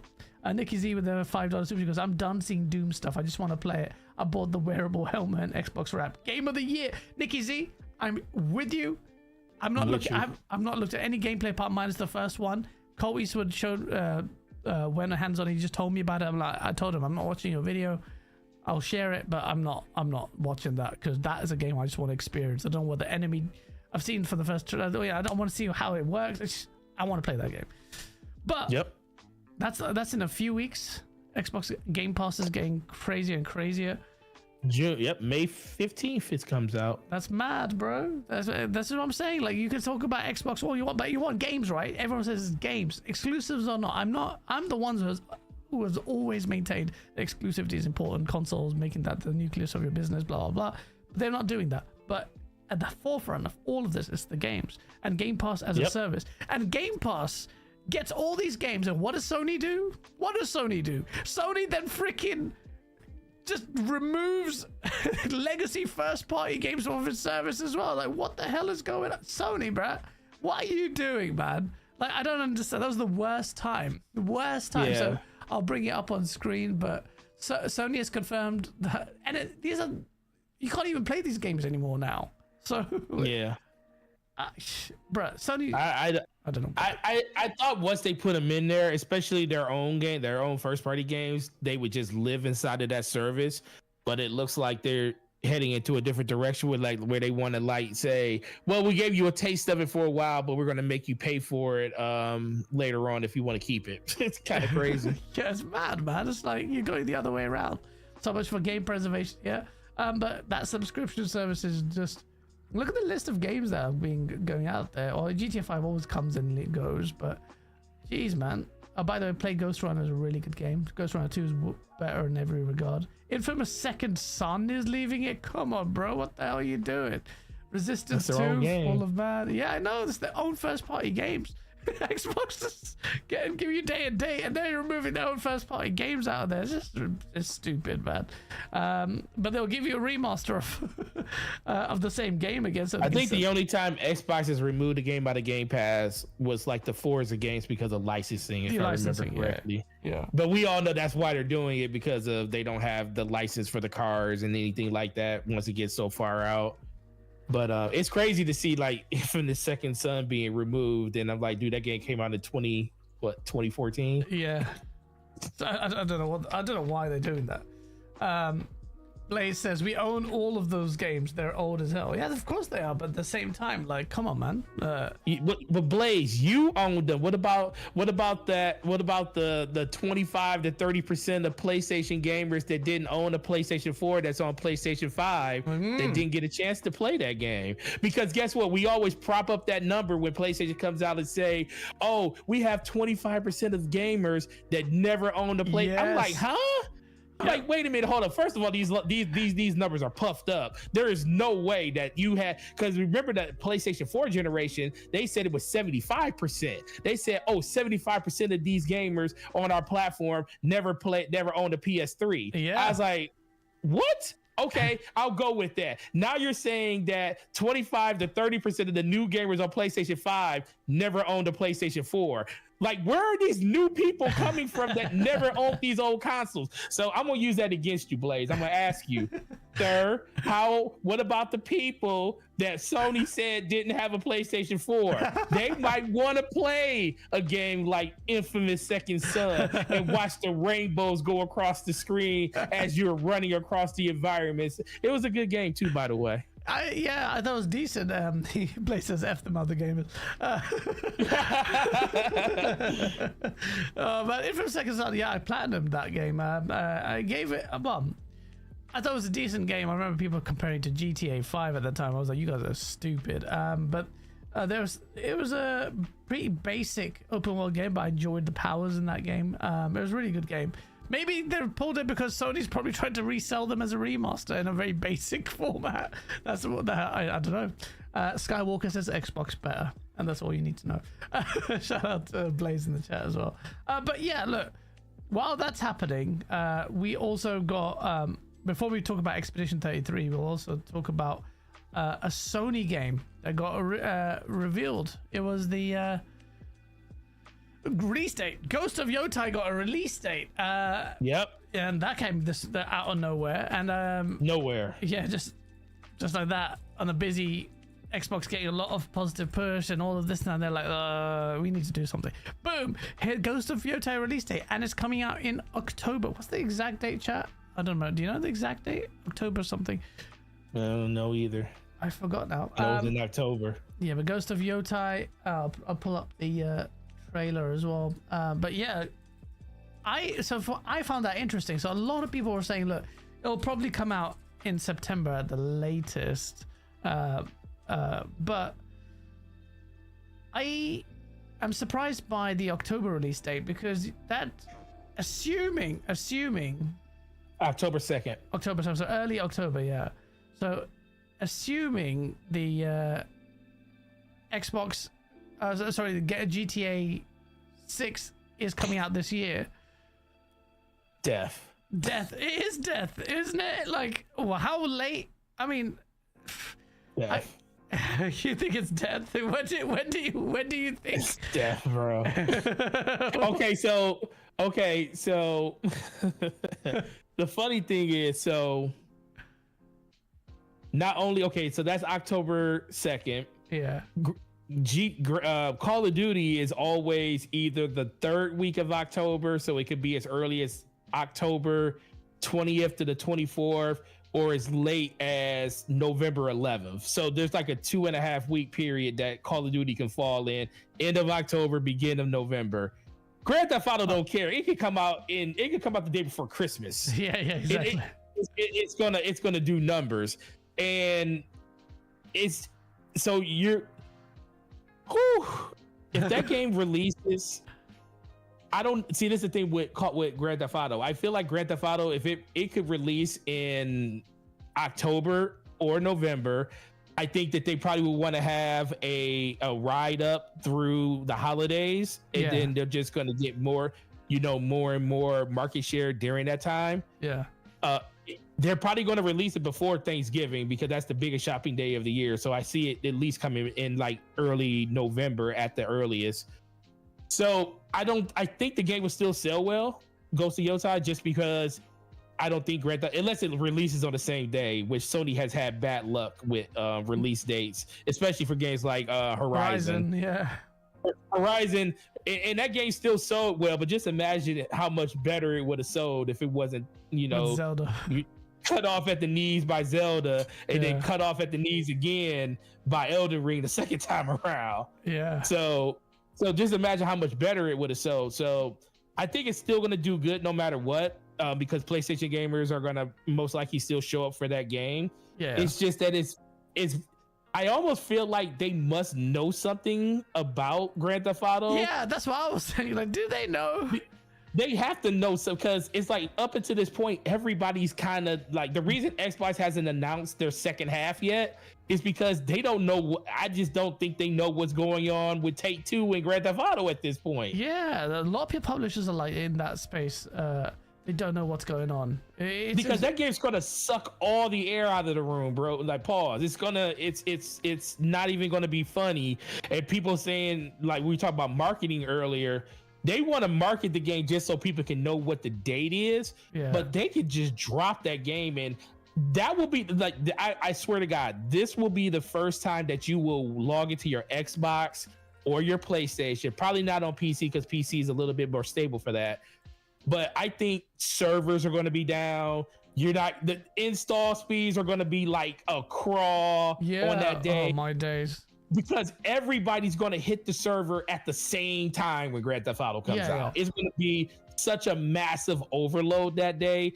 That game's going to probably sell 50 million copies in the first week. Yeah. If Easily. not the first 2 days. 15, did you say? 50. 50? Come on, not 50. 50, bro. I think it's gonna sell. It's gonna be wild, bro. Well, you know what? It won't sell 50 because it's not coming to PC day and date.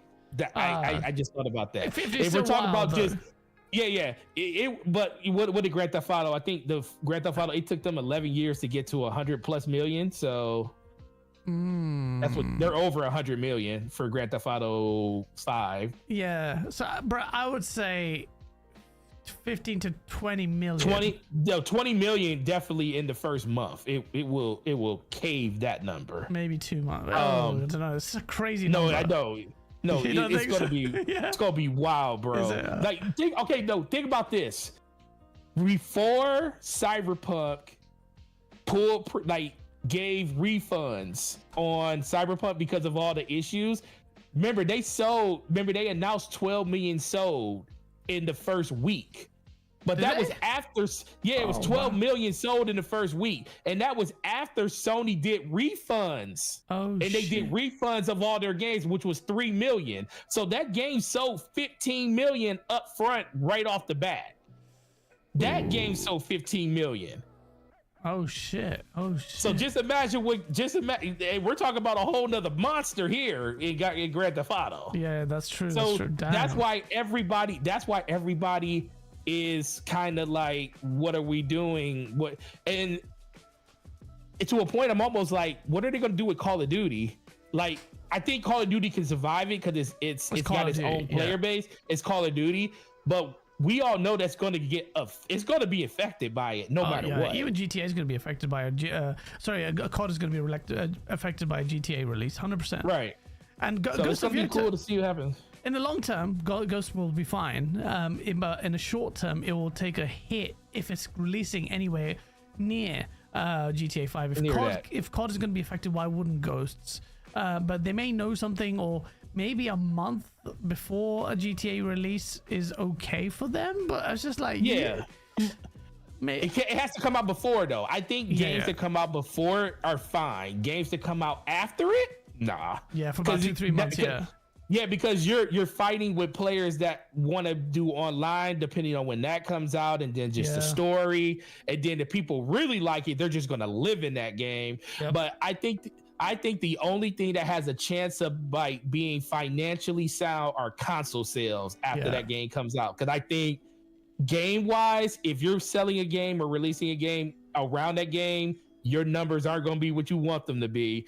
But if you're a platform holder like Xbox, PlayStation, and Nintendo, well, probably, I don't know about Nintendo, but Xbox and PlayStation, you're about to see the most ridiculous year-over-year numbers you ever heard in your life, because there are going to be so many people that's going to upgrade their system finally, because they ain't going to be able to play it on last gen. Oh yeah, 100%. It's going to be a moment. It's going to be a moment in gaming. Yeah. It's gonna be yeah, huge. I'm really excited about it. I am too. You're gonna have fun. There's the lines there as well for physical copies of that game. You're gonna be selling like mad. It's just gonna be. You know, I'll tell you the biggest launch I've ever been a part of was Modern Warfare 2. That 2007? That was the biggest one. We had well over 900 pre-orders for that game. And we had a line going around our block at the store. I think we were giving numbers out. We had like 700 people in line at a midnight launch for that game. Ridiculous. We were at the store till like 6 a.m. that day. Damn. That's for insane. a midnight launch, bro. It was incredible, bro. I've never ever seen anything like that before at a store. Like people literally lined up at the store to 6 a.m. to get their game, bro. Damn. And what a great game it was. Modern Warfare 2 was an incredible game. It was so good, bro. It was Such so a crazy. sick game. The same thing happened for the first Black Ops actually, and I was there. And I was really disappointed, but then I went home because I got ill. I was out in the cold waiting for so long. It was absolute pandemonium. Huge retail store, loads of people there. Couldn't get it. They were printing out tickets and shit. It was like, anyone got a game, like just hide it, whatever. Went home, got ill. Next day, I was like really in a bad mood because I'd taken the time off work. And then I find out, I call up a retailer next door. He's like, yeah, we've got loads of them. Like, just come down. I'm like, what the flip? I could have come in at 7 in the morning and played it. And then I found out I didn't really like Black Ops at all. And it was really just one of the most disappointing moments for me in gaming. Was calling Black Ops. Before we go talk about Expedition 33, which I really want to talk about, we need to talk about one thing, which is some people have gone hands-on with Marathon and the alpha, and the impressions of people have come out, man. And I'm not gonna lie, bro. I made a video on it, and I said that look, the old Bungie is dead, and these impressions are reaffirming everything I've said about Bungie. I think that is abundantly clear. And bro, a lot of people have come back and they're saying, look, pretty lukewarm impressions. They're saying, didn't really feel anything with the engagement. It's solid, but it needs to do a little bit more. Like when you find the PvE, the P elements of it, it's like there's no like, you know, exhilarating feeling. It's just, it's like there's no heart pounding moments in that game. And I'm just like, everyone else, every impression I have seen has just been like, it's all right. And I feel like that's what people were saying about Concord. Like, it's not a terrible game, but is it gonna do well? I was shocked at how badly Concord did, and it just even like had like something disgusting number of players when the game launched. And I think Marathon, despite me wanting it to be good, is just going to fail potentially very early doors. I just don't see anything changing unless the alpha is really restrained. I don't get it, man. Like, what do you think? Do you think this is another Concord in the making? Do you think Bungie still has it, and do you think Marathon is going to be a success? I don't think it's gonna be, and this is okay coming from a Destiny person. Oh my god, 10 years of Destiny. Coming from that perspective, I don't think it's gonna fail because I don't think their fan base is gonna let it fail. It's not gonna fail. When I say fail, not like fail like Concord did. Oh, okay, yeah. Now, I do think that the game has a lot of issues. Yeah, they're trying to. The one thing that Bungie has always been able to do is innovate inside of a genre that they are familiar with. And this is something that they've never done before. Like, and then you're doing it at a time where it is money really isn't a object for people nowadays. Like a lot of people got a lot of money. They just don't have a lot of time. Yeah, that's the problem. Time is the problem now. Man. You know, before people would just buy a whole bunch of different games and try a bunch of different games, and it didn't matter. Now it's just the reason people don't buy as many games as they used to buy is because they don't have the time to play all of these games, because you're playing Apex Legends or Fortnite or, you know, Call of Duty Warzone or just Call of Duty in general. You're playing that for 50 hours or 30 hours in a week. Where are you going to find the time to do it? If you're a person like, you know, shout out to the Iron Lord, shout out to Addict, and you're playing Metaphor, Reef Fantasia, and you're playing that, then you're going right into Indiana Jones. When do you have time to play a game like Marathon? No. Where's the time going to come from? Exactly. So I do think that it's going to do decently out the gate. I just don't know what the long-term survivability of the game is going to be, because it's in a genre that most people don't care about. Yeah. Listening to people talk about it and play it, it just seems like they're bored. Yeah. Like looking at them, and you can see the ones that are like trying to make it. You know, you're an entertainer first when you're a streamer. People need to understand that you entertain first, you play the game second. Yeah. So you can definitely see people trying to enjoy it, and they may like certain things about it, but it's just things about just the demeanor of the interactions inside the game, and then like the slow gameplay and the build up of it. I just think that needs to be kind of addressed a little bit more. But the gunplay and the gameplay is there. It just seems like, I don't know if it's a good fit for what they're trying to do in 2025. You know, it's too many other things that can take your time away. And me even being a person that loved Destiny as much as I did, the reason that game took off, Bungie with Destiny, is because it came out at the right time. Yes. There was nothing else like it out there. Yep. And it was a game that you built friendships around, and it also had a PvE and a PvP instance to it, where if you're not good at one thing, you can still, you know, do other things in the game to like still get your enjoyment. Watching people, like I watched Paul Tassie's interview about, well, not his interview, but his video talking about it. And he's like super diehard. He wants to support the game, but he was like, I don't know if I can do this. He's like, because I don't think I could be good enough to compete in this game.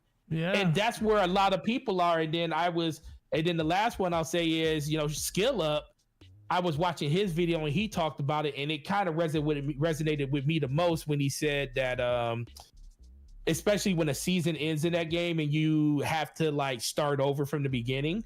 It's like you basically lose all your loot. It's a new season. Everybody starts from zero. Oh, really? He was like, yeah, everybody starts from zero when a new season starts. We don't know how long seasons in it is. It could be 3 months. It could be 4 months, depending on how they want to break it up. But he was like, yeah, you lose all your stuff and you start over. He was like, I don't see this game really, you know, lending itself to people that Bungie usually has played in their games, because if you think about the Destiny player, it was hard enough to get them to delete weapons or gear out of their vote that they hadn't equipped on their character in 2 years. Yeah. Like there's stuff, like when I turn on Destiny right now, there is things I haven't shot, a gun I haven't shot, a piece of armor I haven't put on in probably 3 years. And guess what? I never deleted it. I'll never probably delete it. But just to think that the game is forcing you to do that. Yeah, I'm definitely a hoarder in that game. But just to think that the game forces you to do that every 3 to 4 months, and I don't have a problem with that, but I know there's going to be a lot of people that do have a problem with it, and that's going to hinder the game's success itself too. So I think it's gonna be fine. I think they're going to have a decent enough roadmap, because they know they've been building games as a service for over 10 years. So I don't think it's going to have an issue with a roadmap. I just think they're going to have a problem with just people with participation in the game. How many people are actually going to stick with the game long term? And that's the thing I'm worried about the most. I'm with you there. I don't know how long people will stick with that game, because it feels like the game is constrained in its design, especially compared to something like Destiny that was geared up to be something more. There's something epic. And I see interviews, also I see some tweets from people like the fans that have been flown out there, and they're saying, yeah, well, also we heard that they have other maps where they're like raid-like instances, like, you know, like Vault of Glass and stuff or whatever, like Destiny. I'm like, well, then look at you guys are just latching onto the Destiny-ness of the Bungie game as opposed to what it actually is, which is an extraction shooter. And I was like, so this is the game that you thought it was going to maintain your independence, that this really niche genre that has been like perfected or done much better in other places, it seems, like Tarkov and Hunter Showdown.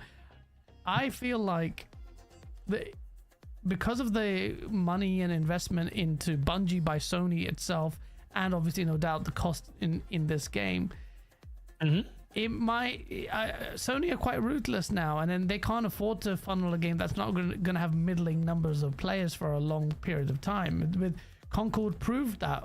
After that failed, they killed off like 12 games. They just killed off.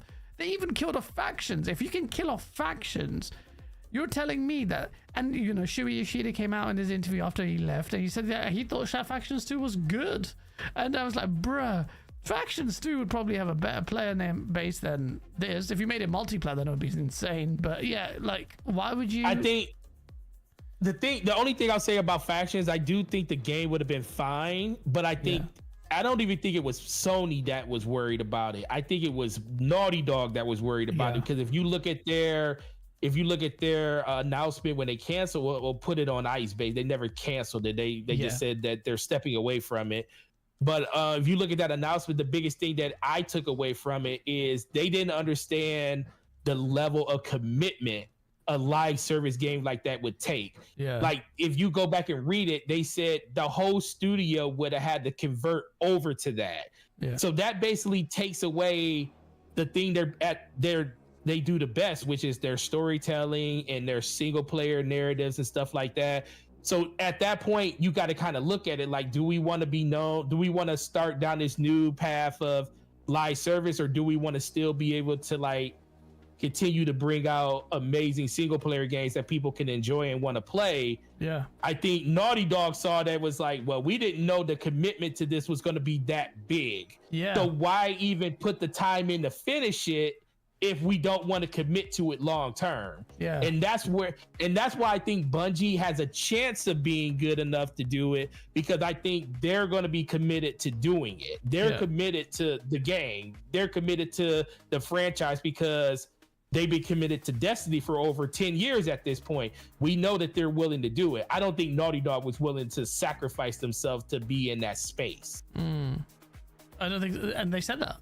I mean, that's what they said. They admitted, they said that the commitment to make this game would have been unsustainable, which made me question, well, why the hell did you not think about that before you started spending 2 or 3 years? No, because you know what? Because that's the funny thing is, how many companies did we see jump into this live service thing and then realize jump in and realize that, oh, we didn't know that it was going to take all of this to do it. Exactly. That's actually a really good point.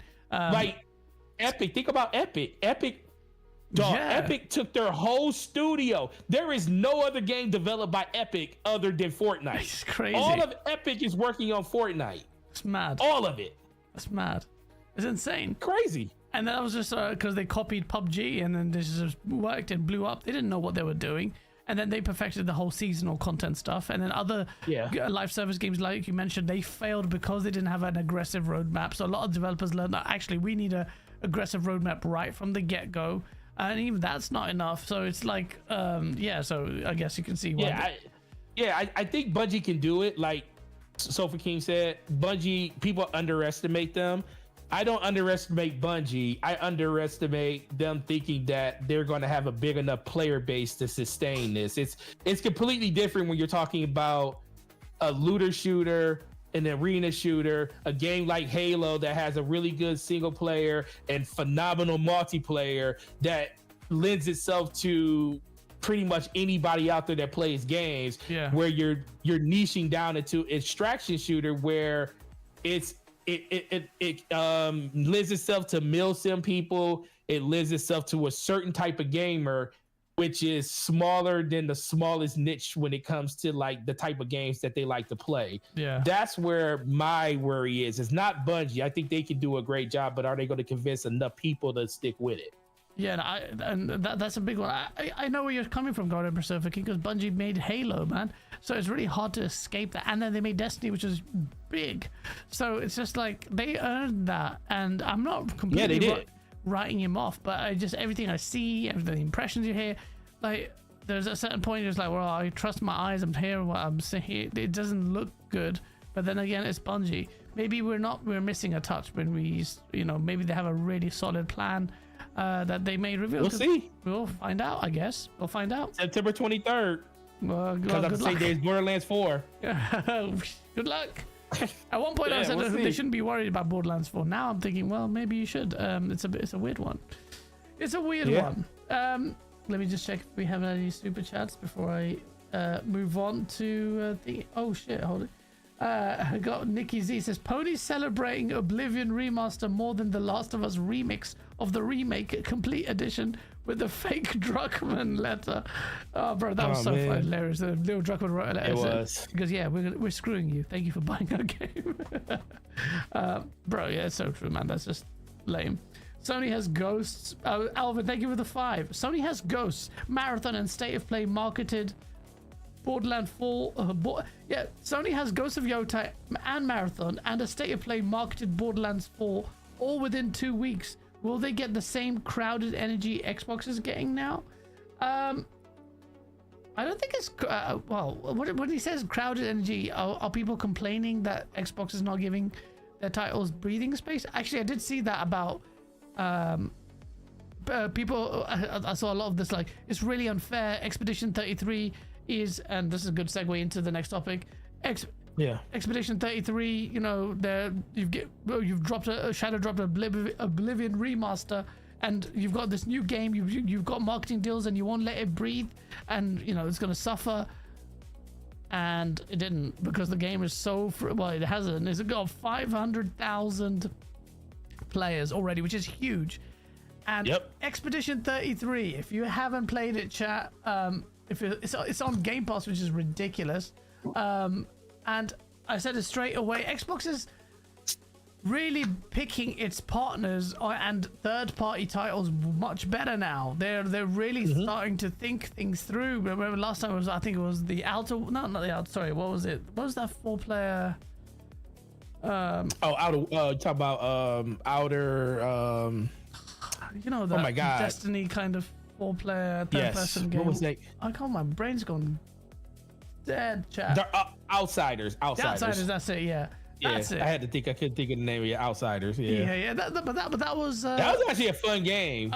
All my friends said it was a really good, fun game. You missed out, and I feel like I did because it was. I really should have played that. But holy shit, man! Like that was how far ago we could think of a third-party title. This developer direct, they surprised everyone. Well, it was kind of leaked out, but it was Ninja Gaiden 4, which is amazing, but it's like not exactly the biggest title known to the masses, and they picked that. And then they picked another title, like it's not Japanese, but an RPG that's turn-based, and bro, they blew up like in social media. 92 Metacritic. This game is a Game of the Year contender now on Game Pass. That's a big deal. That's gonna make waves. Like, Xbox picked this, and then they showed this off at the Dev Direct. It's a third-party partnership. They need to get some flowers, because Xbox got murked all the time for snubbing big titles, ignoring big titles, you know. And then they picked Ninja Gaiden 4, which obviously we need to see how that's going to be. I'm not overly worried because I love Ninja Gaiden Black, and that looks amazing, and we can talk about that later. But Expedition 33 is incredible. It's just such a fun game. Oh my god, I don't want to look at too much of the gameplay so you guys can watch it, because I've started playing it and just been I was just soaked into this game. And I stopped playing Metaphor ReFantasia, which I bought day one, but I just didn't gel with the story as much. And I'm not saying it's bad. The mechanics were good. I'm sure the story would be great, but it didn't soak me into the character. I didn't really care that much for the main character that much. It just didn't have that much of a personality. Whereas with this is like for adults. It's a mature story. The voice acting is delivered really well. The visuals are brilliant. The story premise is so unique. And when you do the prologue, bro, I'm not gonna lie, bro. I'm gonna be happy to admit it, bro. I was getting a bit teary-eyed. I was like, oh my god, this story's hitting me already, bruv. I've got freaking tissues here. I was like, no, what? This is sad, man. Classic. That's classic gas right there. Yeah, it's got me. It's got me. The game's got me. It got me, man. It really, really did. And this is a game that shocked so many people for good reason, man. Yeah. Expedition 33, chat. You need to do it. You need to play this game. Have you tried it? Have you managed to try it? It just came out. So yeah, it just came out. I installed it on the day that Nintendo Switch 2 came out, and I passed out when I got home, and then I had to work yesterday all day. So literally, after I picked my kid up from going to from work, I'm coming home, and I already have it installed on my PC, so I'm playing it tonight. Bro, but I watched some people play, and I'm like, yeah, I can't wait to play this for myself. It's so good, man. Like, see, one thing I will say before I talk about the specifics of the game, I've said this so many times, and I always get shit, mostly from PlayStation guys, because they have this weird, like this snobbery about development budgets and AAA games. I said AA is the future, and I keep saying it. And it was big reason why it is the future, man. The AAA space is the bloated, slow, lumbering mess where of course you'll have, and I love AAA titles because they should be at the forefront of delivering the no holds bar, crazy experiences, innovative, and pushing the bar forward. But this gen, we are not seeing that. GTA 6 will be, of course, this is why we're hyped, because it's the one game that had $2 billion spent on it for it to actually wow us. But then we've had so many big AAA failures. We've had, you can name so many. You've got your Suicide Squad and all sorts of shit, man. Like a lot of comic book stuff. There's so many failures you can mention. And then here comes a game from a team made of less than 40 people, 33 people, or 35, I don't know how many people there are. And the moment they showed it at the Dev Direct, they showed off the team and had the story of how they came together. And I was like, bruh, this reminds me of the old days, the good old days where a good group of friends had a really good idea on a story and the mechanics, and then they executed on it. And they've put so many AAAs to shame. But the game looks good, plays great, has an incredible story, and it's all built on Unreal Engine 5, which enables small teams. It democratizes game development and makes it so accessible that developers like indies and AA's don't have to spend years learning how to code. They can put their vision into reality. This is why Power World, when they made that game, they never coded a game in their life. They were learning to dev while they were making that game. And that's why I say, how can you rinse UE5? Yeah, there are definite concerns about the optimization, how hungry it is, how inefficient that engine is, and the homogenization of the visual palette that will offer everything will look the same. But you have to the pros and cons. The pros are so high, and you have to give pros to UE5 as well as the engine that they've elected to make this game on, because the game looks dank. But holy shit, AAA game devs, shame on you if you have smashed it out of the park and start crying about all sorts of other shit, and you just don't even deliver a game that smashes out on any real metric. And then you've got here, this is it. This isn't a game developed by committee. It's not your standard like checklist exercise. This is what we're going to try and pander to, and this is what we're going to make. This is a game made by people who were passionate about gaming, executed on a vision, and look at it. It's competing with AAAs like mad. And it's so nice to see the developers on social media so just shocked. They're just completely taken aback and just besides themselves at the monumental success this game is. And I love that. And that's why I love AA's. And that's why I got PC gaming, man, because this is good. After this, I'm going to play RoboCop. I'm going to play all these other little indie games. It's going to be jokes, man. I can't wait. Get caught up. Now, I'm going to get caught up with real gaming experiences that people have, like, even myself, like, I've sidelined because I'm on console. But, bro, when my PC's ready, it's not even going to be, this 5090 beast is not even going to be playing the balls to the wall shit. It's going to be playing a lot of indies and AA's because that's where the fun is at. And I hope this sends a message to the industry as a whole. The AA is where it's at. Sorry, man, I've gone on a bit of a No, dude, I did it multiple times during today's show, so I get it. But I agree 100%. And the thing I want people to take away from what you said about double A's and how the future isn't going to be double A, you should want the future to be double A, mostly due to the fact that the future in double A isn't really double A. You're basically going to get double A games at what triple A game prices used to be 10 years ago. Like games that we used to like, we were talking about Call of Duty, like Modern Warfare 2 being one of the best Call of Duties ever. Know how much that game costs? It don't cost nowhere near as much as it costs now to make them.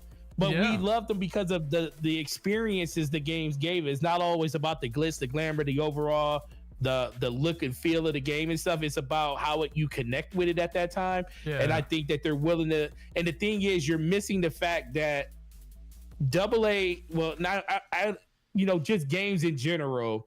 The best thing that they do is find a way to evoke an emotion out of you. And you can do that a lot more when you don't feel like you're being hamstrung, that you have to put all of these different things in your game to like try to keep people in your game. And that's when you see budgets of 300, 400, 500 million up to and Grand Theft Auto is the exception because that game, it's just another world. And Cyberpunk was kind of the same way. But in general, it just comes back to the fact that a game that costs $3 million to make or $30 million to make, if it doesn't hit, you may not see that studio ever again. Versus that same studio making that same game 5 years ago, 6 years ago, when budgets were a lot lighter and it didn't cost as much to make games. That same game could do the same thing and it would be a success. So now you're seeing those AA games just go up in price, but they're just not hitting those super duper like numbers like Spider-Man 3 and stuff like that, or Spider-Man 2.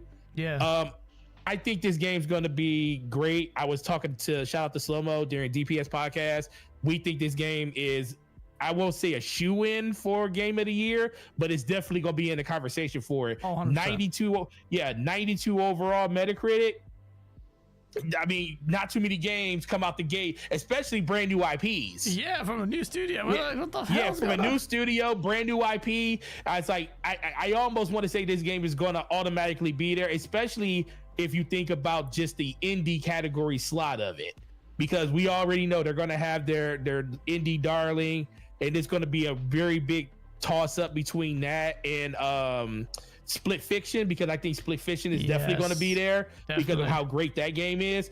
But I can see a place where both those games are a part of it just due to the conversation. And the thing that people got to realize the most, this game came out in the middle of the year. So it has a really good chance of like permeating throughout the rest of the year, as long as people keep on talking about it and playing it. We talk about like, well, you start talking about like how Elden Ring was able to win Game of the Year. It came out in February. That's because people were still talking about the game in October. Yeah. Like they were still talking about their experiences 6-7 months later. So if this game has that same staying power and people are enjoying it, and the best thing that's and discovering it, the best thing that's happening too is the fact that it's in part of a subscription service where you could just, like, if one of your friends are saying, dog, you should try this game out, it's great, you only got to pay for it, it's inside of Game Pass, and then next thing you know, these people are getting in there and they're given a chance at playing it. Then you're getting people that's not just a fan of that game, they become a fan of that franchise or a fan of that developer, and then they start looking for other experiences like that. So I really like seeing games like this. That's why I'm super excited. When I seen it the first time, I was like, yo, this is really interesting. Going after a person that paints a number, and you have to, like, you're trying not only to save your life, but now you're trying to save the lives of maybe your kids or your family in the future, because it doesn't stop. You may beat it, but what about everybody after you? And I'm sitting there like, that's a really good premise. So it could be a movie. So I really like the direction they went with it. I won't be shocked if they turn this into a movie. That's how good the story is. Yeah, and that's what I kind of took from it. But I think it's going to do really, really good. And like the Metacritic speaks for itself.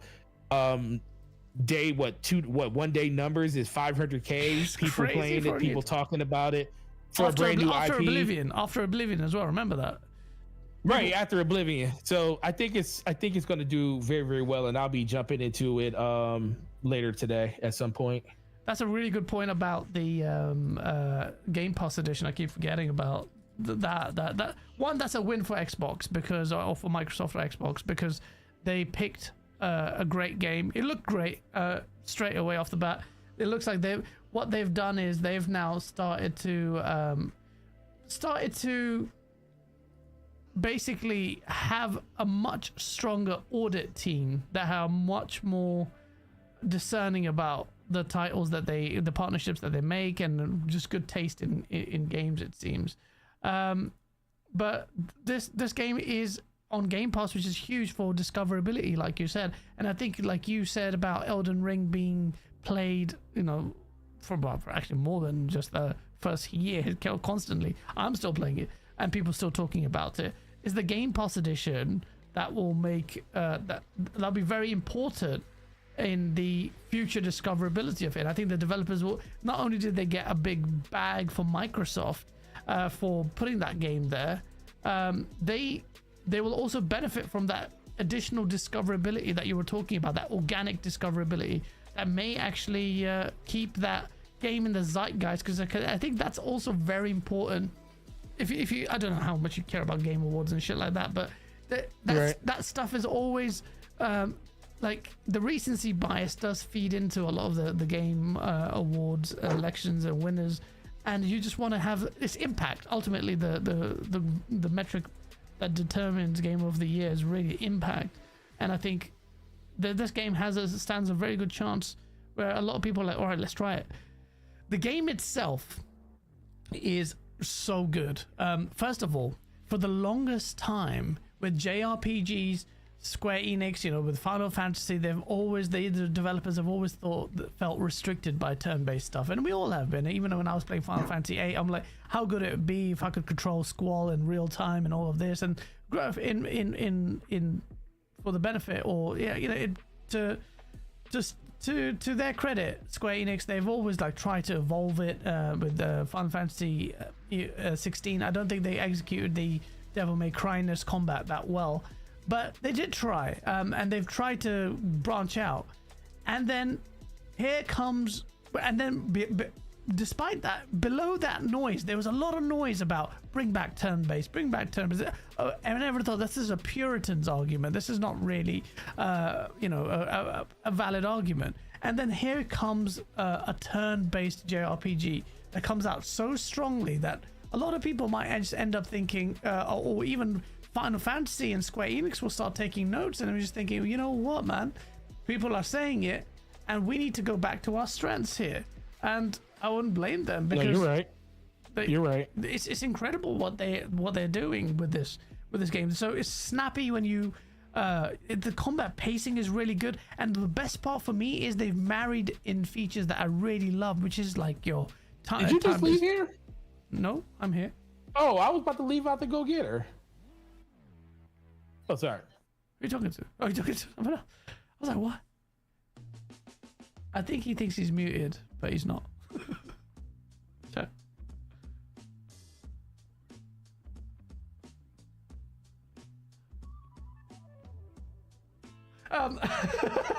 While I'm on the screen, I think Forte has to pick up his daughter, I think, and he's forgotten about it in the enjoyment of the show. No, I'm here. Oh, I'm here. He's still there. Because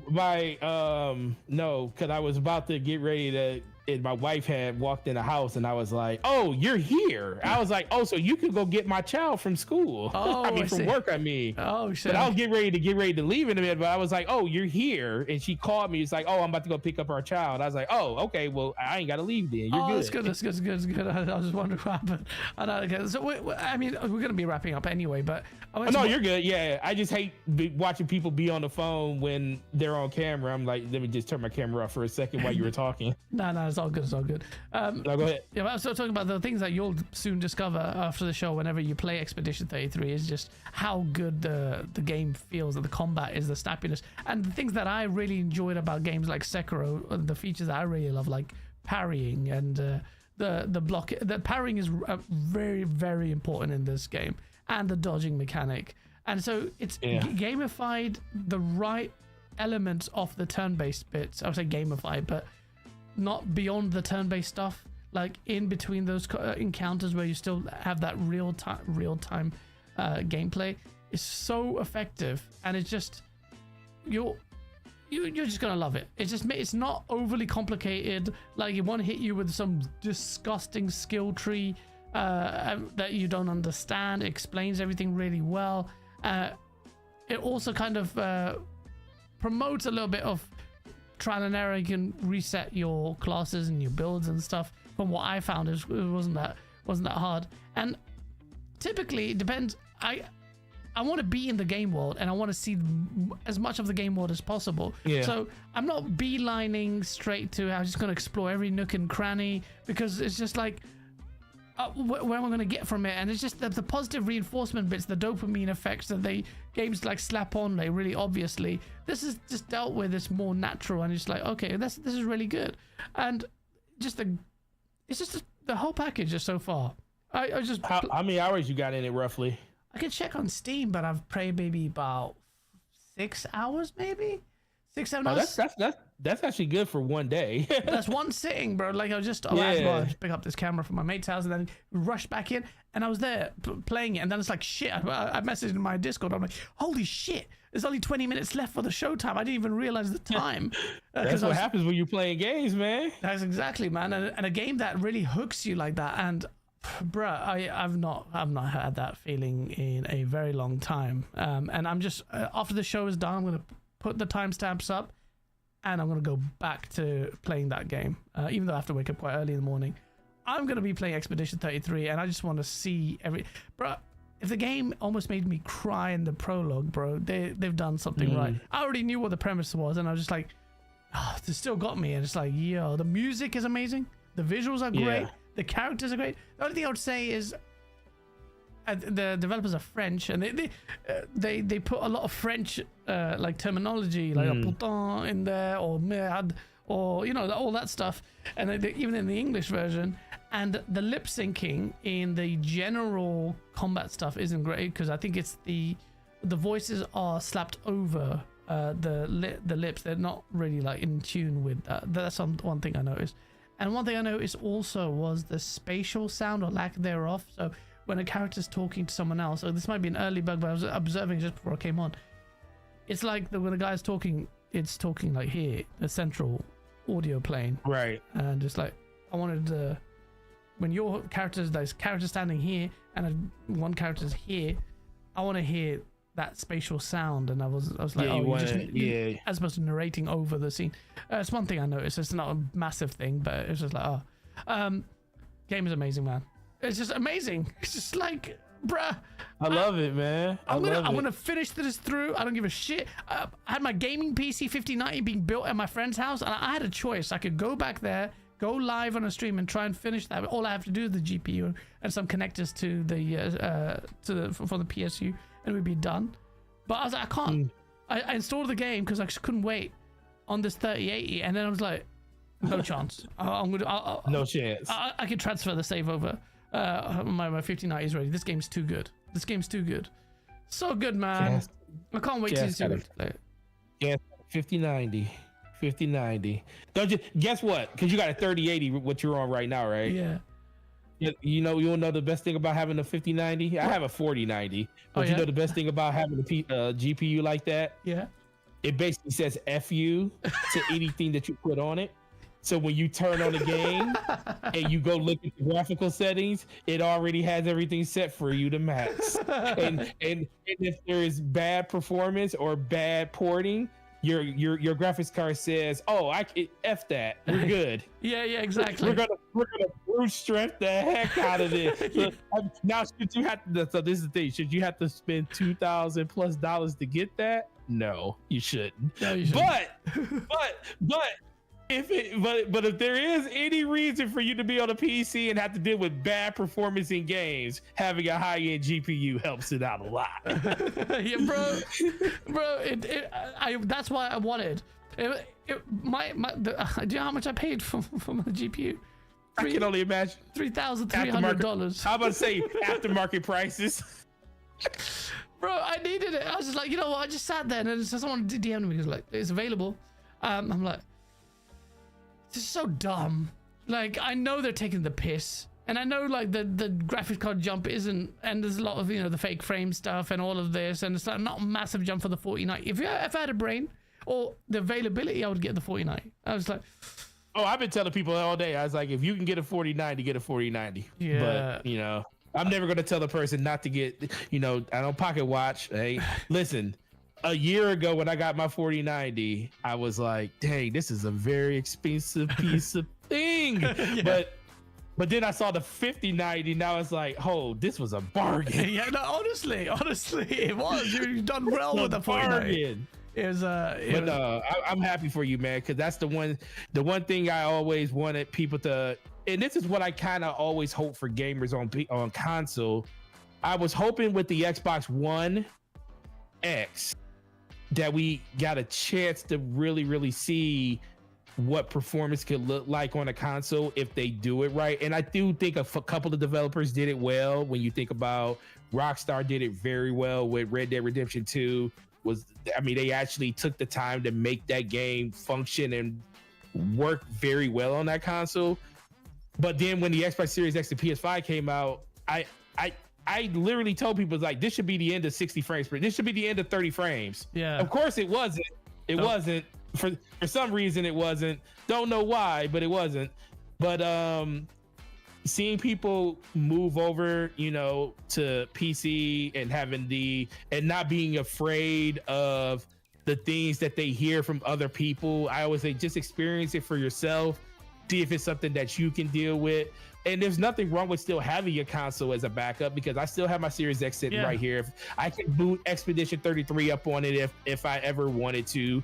But once you get a taste of what unlimited frame rates look like, and then it's just really cool to sit there and say, I built this. I built this myself, and I'm gonna enjoy every minute that I play on this myself. So I'm happy for you on that, man. And I know you can't wait to get that thing home so you can see. You're gonna be booting up some of the oldest games that you ain't played in years. That's what I'm gonna do, man. I'm going to see what it's like with the realism mod in there with the path tracing. Oh, it's ridiculous. Oh, yeah, that will kill your PC. Yeah, even the 5090, but even that will struggle. Oh yeah, you might get 60 frames per second in that, but when you're looking at the game, you're gonna be like, that looks like a picture. Yeah. But I think we're all looking forward to it, and just the story that Expedition is putting out there. And my biggest thing is, with it being in Game Pass, there's a lot of opportunity for people to try this game out. If you're hearing people talk about it like we are, I think if you have the ability to, go out and purchase it, do that. If you have the ability just to play it in a subservice like Game Pass, do that. If you have it, you owe yourself the opportunity, not only for yourself, but just for the developers themselves, because we want developers to feel like they're being rewarded for the things that they make. And the more people that try this game and play this game will bring more merits for them to be able to continue to keep doing what they do. And then guess what? They'll make bigger and better versions of that game. And that's always going to be a great thing. Oh, here we go with the PC deal. Let's go. If you guys haven't seen the channel, it's live streaming that, bro. This was so nerve-wracking doing this. And the PC's just sitting there, just incomplete, just with the GPU waiting. I went to my friend's house. You got gloves on. I had gloves on. You got gloves on. What CPU is in it? It's the 9800 X3D. Oh my god. Yeah. I went for everything. The Asus ROG Strix. I got 64 gig RAM. I got 8 terabytes of NVMe. I just had to go all out. This man literally can make a video where he says my $12,000 PC. Yeah. Well, probably not that much. Probably closer to like 7 or 8, but still, it's a lot. Yeah, $7,000-$8,000, I think. But you know what? I'm not gonna lie. It feels good to have done it. It felt it felt nice. It felt nice. Like, what? I needed a new car. I needed my bathroom and my kitchen done. That would have taken priority, and I just sat there. And I'm like, I could bill a few clients a little bit extra, go hard on, do some extra work. I need to treat myself here. I just want to do it now. Listen, a kitchen would have did if you're married or got a girlfriend, that would have been good for her. Yeah, for exactly. You, exactly. For you, because I did the same thing. Like, and the cool thing about it is that people don't understand is they think people just spend a lot of money on their PC. You got a really good foundation right now for what you bought. Yeah. Whereas, so you got to think, even if you did upgrades to your PC in 5 years, you don't have to change everything. You can just, the 5090 might be still good, or you might want to upgrade the CPU. Like once you're in, then you can just do minimum upgrades to keep yourself in front of everything and only change stuff when you have to change it. Yeah, you know what? I think I'm going to be a prick, and I'm just going to start. If the 6090 comes out, I think I'm going to be there. I'm going to be that guy. I'm just going to have to update. I just feel like I'm going to be that guy, bro. You ain't going to need it. Yeah, you ain't going to need it. I don't need this.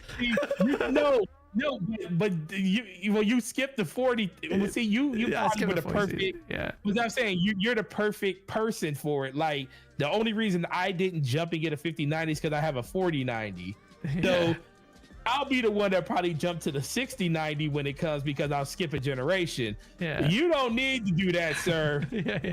But guess what? I ain't gonna pocket watch nobody. If you got the money to do it, No. hey, listen, all praise to you. I appreciate it, man. Oh man, I'm glad that you're positive about it, because a lot of people are like, what are you doing, Gas? Oh, no, the only people that I give crap to is people that like to upgrade within the same generation. Like I got on my co-host Slow-Mo about it. I was like, listen, that man went from a 3070 to a 3080 at first, a 3080 Super or something like that. And I was like, why are you in the same generation? Yeah. Oh, I was, yeah. I was like, don't give them money to stay in the same generation. If you're gonna do it, go to the next generation. No. Yeah, I hate when people do that. But if you're like jumping into a new generation, like it is what it is, man. Plus, it's your money to spend. And like I said, some people don't care about lights and stuff in their rooms, and that's fine. Some people like the minimalist thing, but I just have collector's editions around their rooms and everything like that, and that's cool. Yeah, and I'm like that too. I have a whole bunch of the stuff right here, but it's all about what makes you feel good. If you feel like your PC isn't running the way it needs to run, and you're not maxing, like for me, I'm gonna tell you what mine is. The moment I turn a game on and my PC says it doesn't max everything out is the moment I'm changing something. That's my goal. That's my goal. I like turning on a game and going to the settings and it says everything's at set ultra. Yeah, that's the first thing I want to see. If there's one thing not ultra, I will cry. I'm like, I need to know why. Yeah, I need to know why. And if it's not, I'm trying to find. Okay, do I need a new CPU? Do I need more RAM? What's going on here? And then that's like my goal. Like, okay, now I'm about to upgrade this because I don't like this feeling. It sucks. And it's all first world problems and things like that. Yeah, but true. Exactly, it is first world problems. But it comes back around to gaming though. You know, we do it because we want to enjoy the hobby that we like participate in at the highest level, and that's what it allows you to do. But exactly, that's what it is. It's like in the space. One of the things I was trying to reconcile with so many people, like especially in our we are in that core nucleus where we're very, very hardcore when it comes to the gaming discourse about tech and all the Digital Foundry and all of that. If you guys watch or subscribe to Digital Foundry, you're in that like nucleus, and everyone in this chat is in that nucleus. Everyone watching this is in that nucleus. So I'm just like, look, I get it. It's like memes and whatnot. Like I'm grateful that I can buy this, but I just feel like everyone should be on. I think that PC thing will change, and then that we'll see more and more people on PC, which is why I'm really excited about Xbox's hybrid thing, because I feel like that will be a gateway potentially. I don't have that much faith in them executing it if that is their plan, but the potential is huge, and I think that would be such a positive gateway to make so many people just transition into PC gaming. Well, it remains to be seen. I'm so excited. The main thing I'm excited about is the gaming. My friends and Sammy, shout out to him who helped me build this thing. He's like, I want to make a big gaming PC. These are casual gamers. And my friend Sham, he's like, you know what, guys, that made me so much fun. It didn't seem so hard. I really want to build a gaming PC as well. And it's just like, it was tough, and I have to give a massive shout out to everyone who came live and helped me out, especially Petra and Abstract. He was so nice about it, and a lot of you in the chat. So really grateful for your help. Honestly, Yeah, we got an old ass Colt Eastwood in the chat right now. What's up, Colt? Old man. Oh shit, Colt Eastwood. Old ass Forte. Yeah, that's what's up. I'm here. Yeah, you old too. You older than me. He probably is at this point. Who knows? Yeah. But yeah, I like Turner's game. What he said was like, he said most people. You said some fellas haven't played Cyberpunk. I'm gonna give you the real list. Okay, so when people that play PC say they want everything maxed out, that's true. But we also know the limits of what maxed out is. Like Cyberpunk maxed out, realistic mods turned on, you're not getting maxed out performance in that game. Nah. It's mostly when people say they want everything to be maxed out on their PC, it's basically the games that default, but yeah, by default, it's like when you look at this game, it's like should this game require as much as it's actually saying? Like there's no reason for certain games to like not be maxed out on your PC if you have a certain spec. So that's kind of what I kind of mean by it, because there are games out there that will kill your PC no matter what, and there's nothing you can do to make it work, no matter how good your PC is. But like you said, I like just the conversation around that and having fun with it. Yeah, I can't wait, man. I think people will also be surprised at the content I push out there with the PC stuff and start playing some of these indie games with friends and focus. They're gonna get better content from you too. They will, man. I promise you, chat. You guys are sleeping on the content that I've always wanted to make for years, ever since even Game On Daily, but we never got to mobilize people. Now it's going to happen. And I just think it's going to be the right kind of content. Console warring stuff is just like a niche thing. Yeah, of course I enjoy it, being creative and the silly videos I made, but you're going to see actual gaming, man. It's going to be fun. I can't wait for that. I can't wait to see how much After Effects is going to play into these new videos you make. a lot. Yeah, I will, trust me, with that CPU and that graphics card, you can make some effects. I finally can, man. Not just sitting there looking at the render queue, just like crying about it. The 3080 actually gave me a little bit of a reprieve from my 2070, but this 5090, it better chew through that rendering queue. Right. And just it's gonna be fun though. I can't wait, bro. It was such a fun show, man. Honestly, thank you so much for coming down. It's long overdue. We can't keep it so long again, man. We need to keep. I'm here whenever you need me, bro. I like I said, when you sent me the message, I was like, oh yeah, gas supposed to be on finally. Let's go. Oh man, I appreciate it. You know, I look up to you, man. You know, you've been here doing this for a while. And I've always appreciated, like, some people sit there and they talk, they listen to certain people. It's like, yeah, that dude's a clown, this and that, blah, blah, blah. He always is starting up stuff. And I was like, I always tell people, I was like, listen, everybody is meant to be who they are. As long as they are who they are all the time, I could care less. You have never changed from the moment I met you to now. You are 100% genuine to the person that you have always been. And that's why I love everything that you do, and I'm willing to support it. You know, you may not agree with everything, but guess what? Nobody agrees with everything. Yeah, absolutely. Oh, that's a really kind words, man. I really appreciate that. And yeah, likewise, same to you, man. Honestly, he's just one of the nicest guys here. Always been positive as well, man. And this show flew by. It's almost 3 hours. It's like that.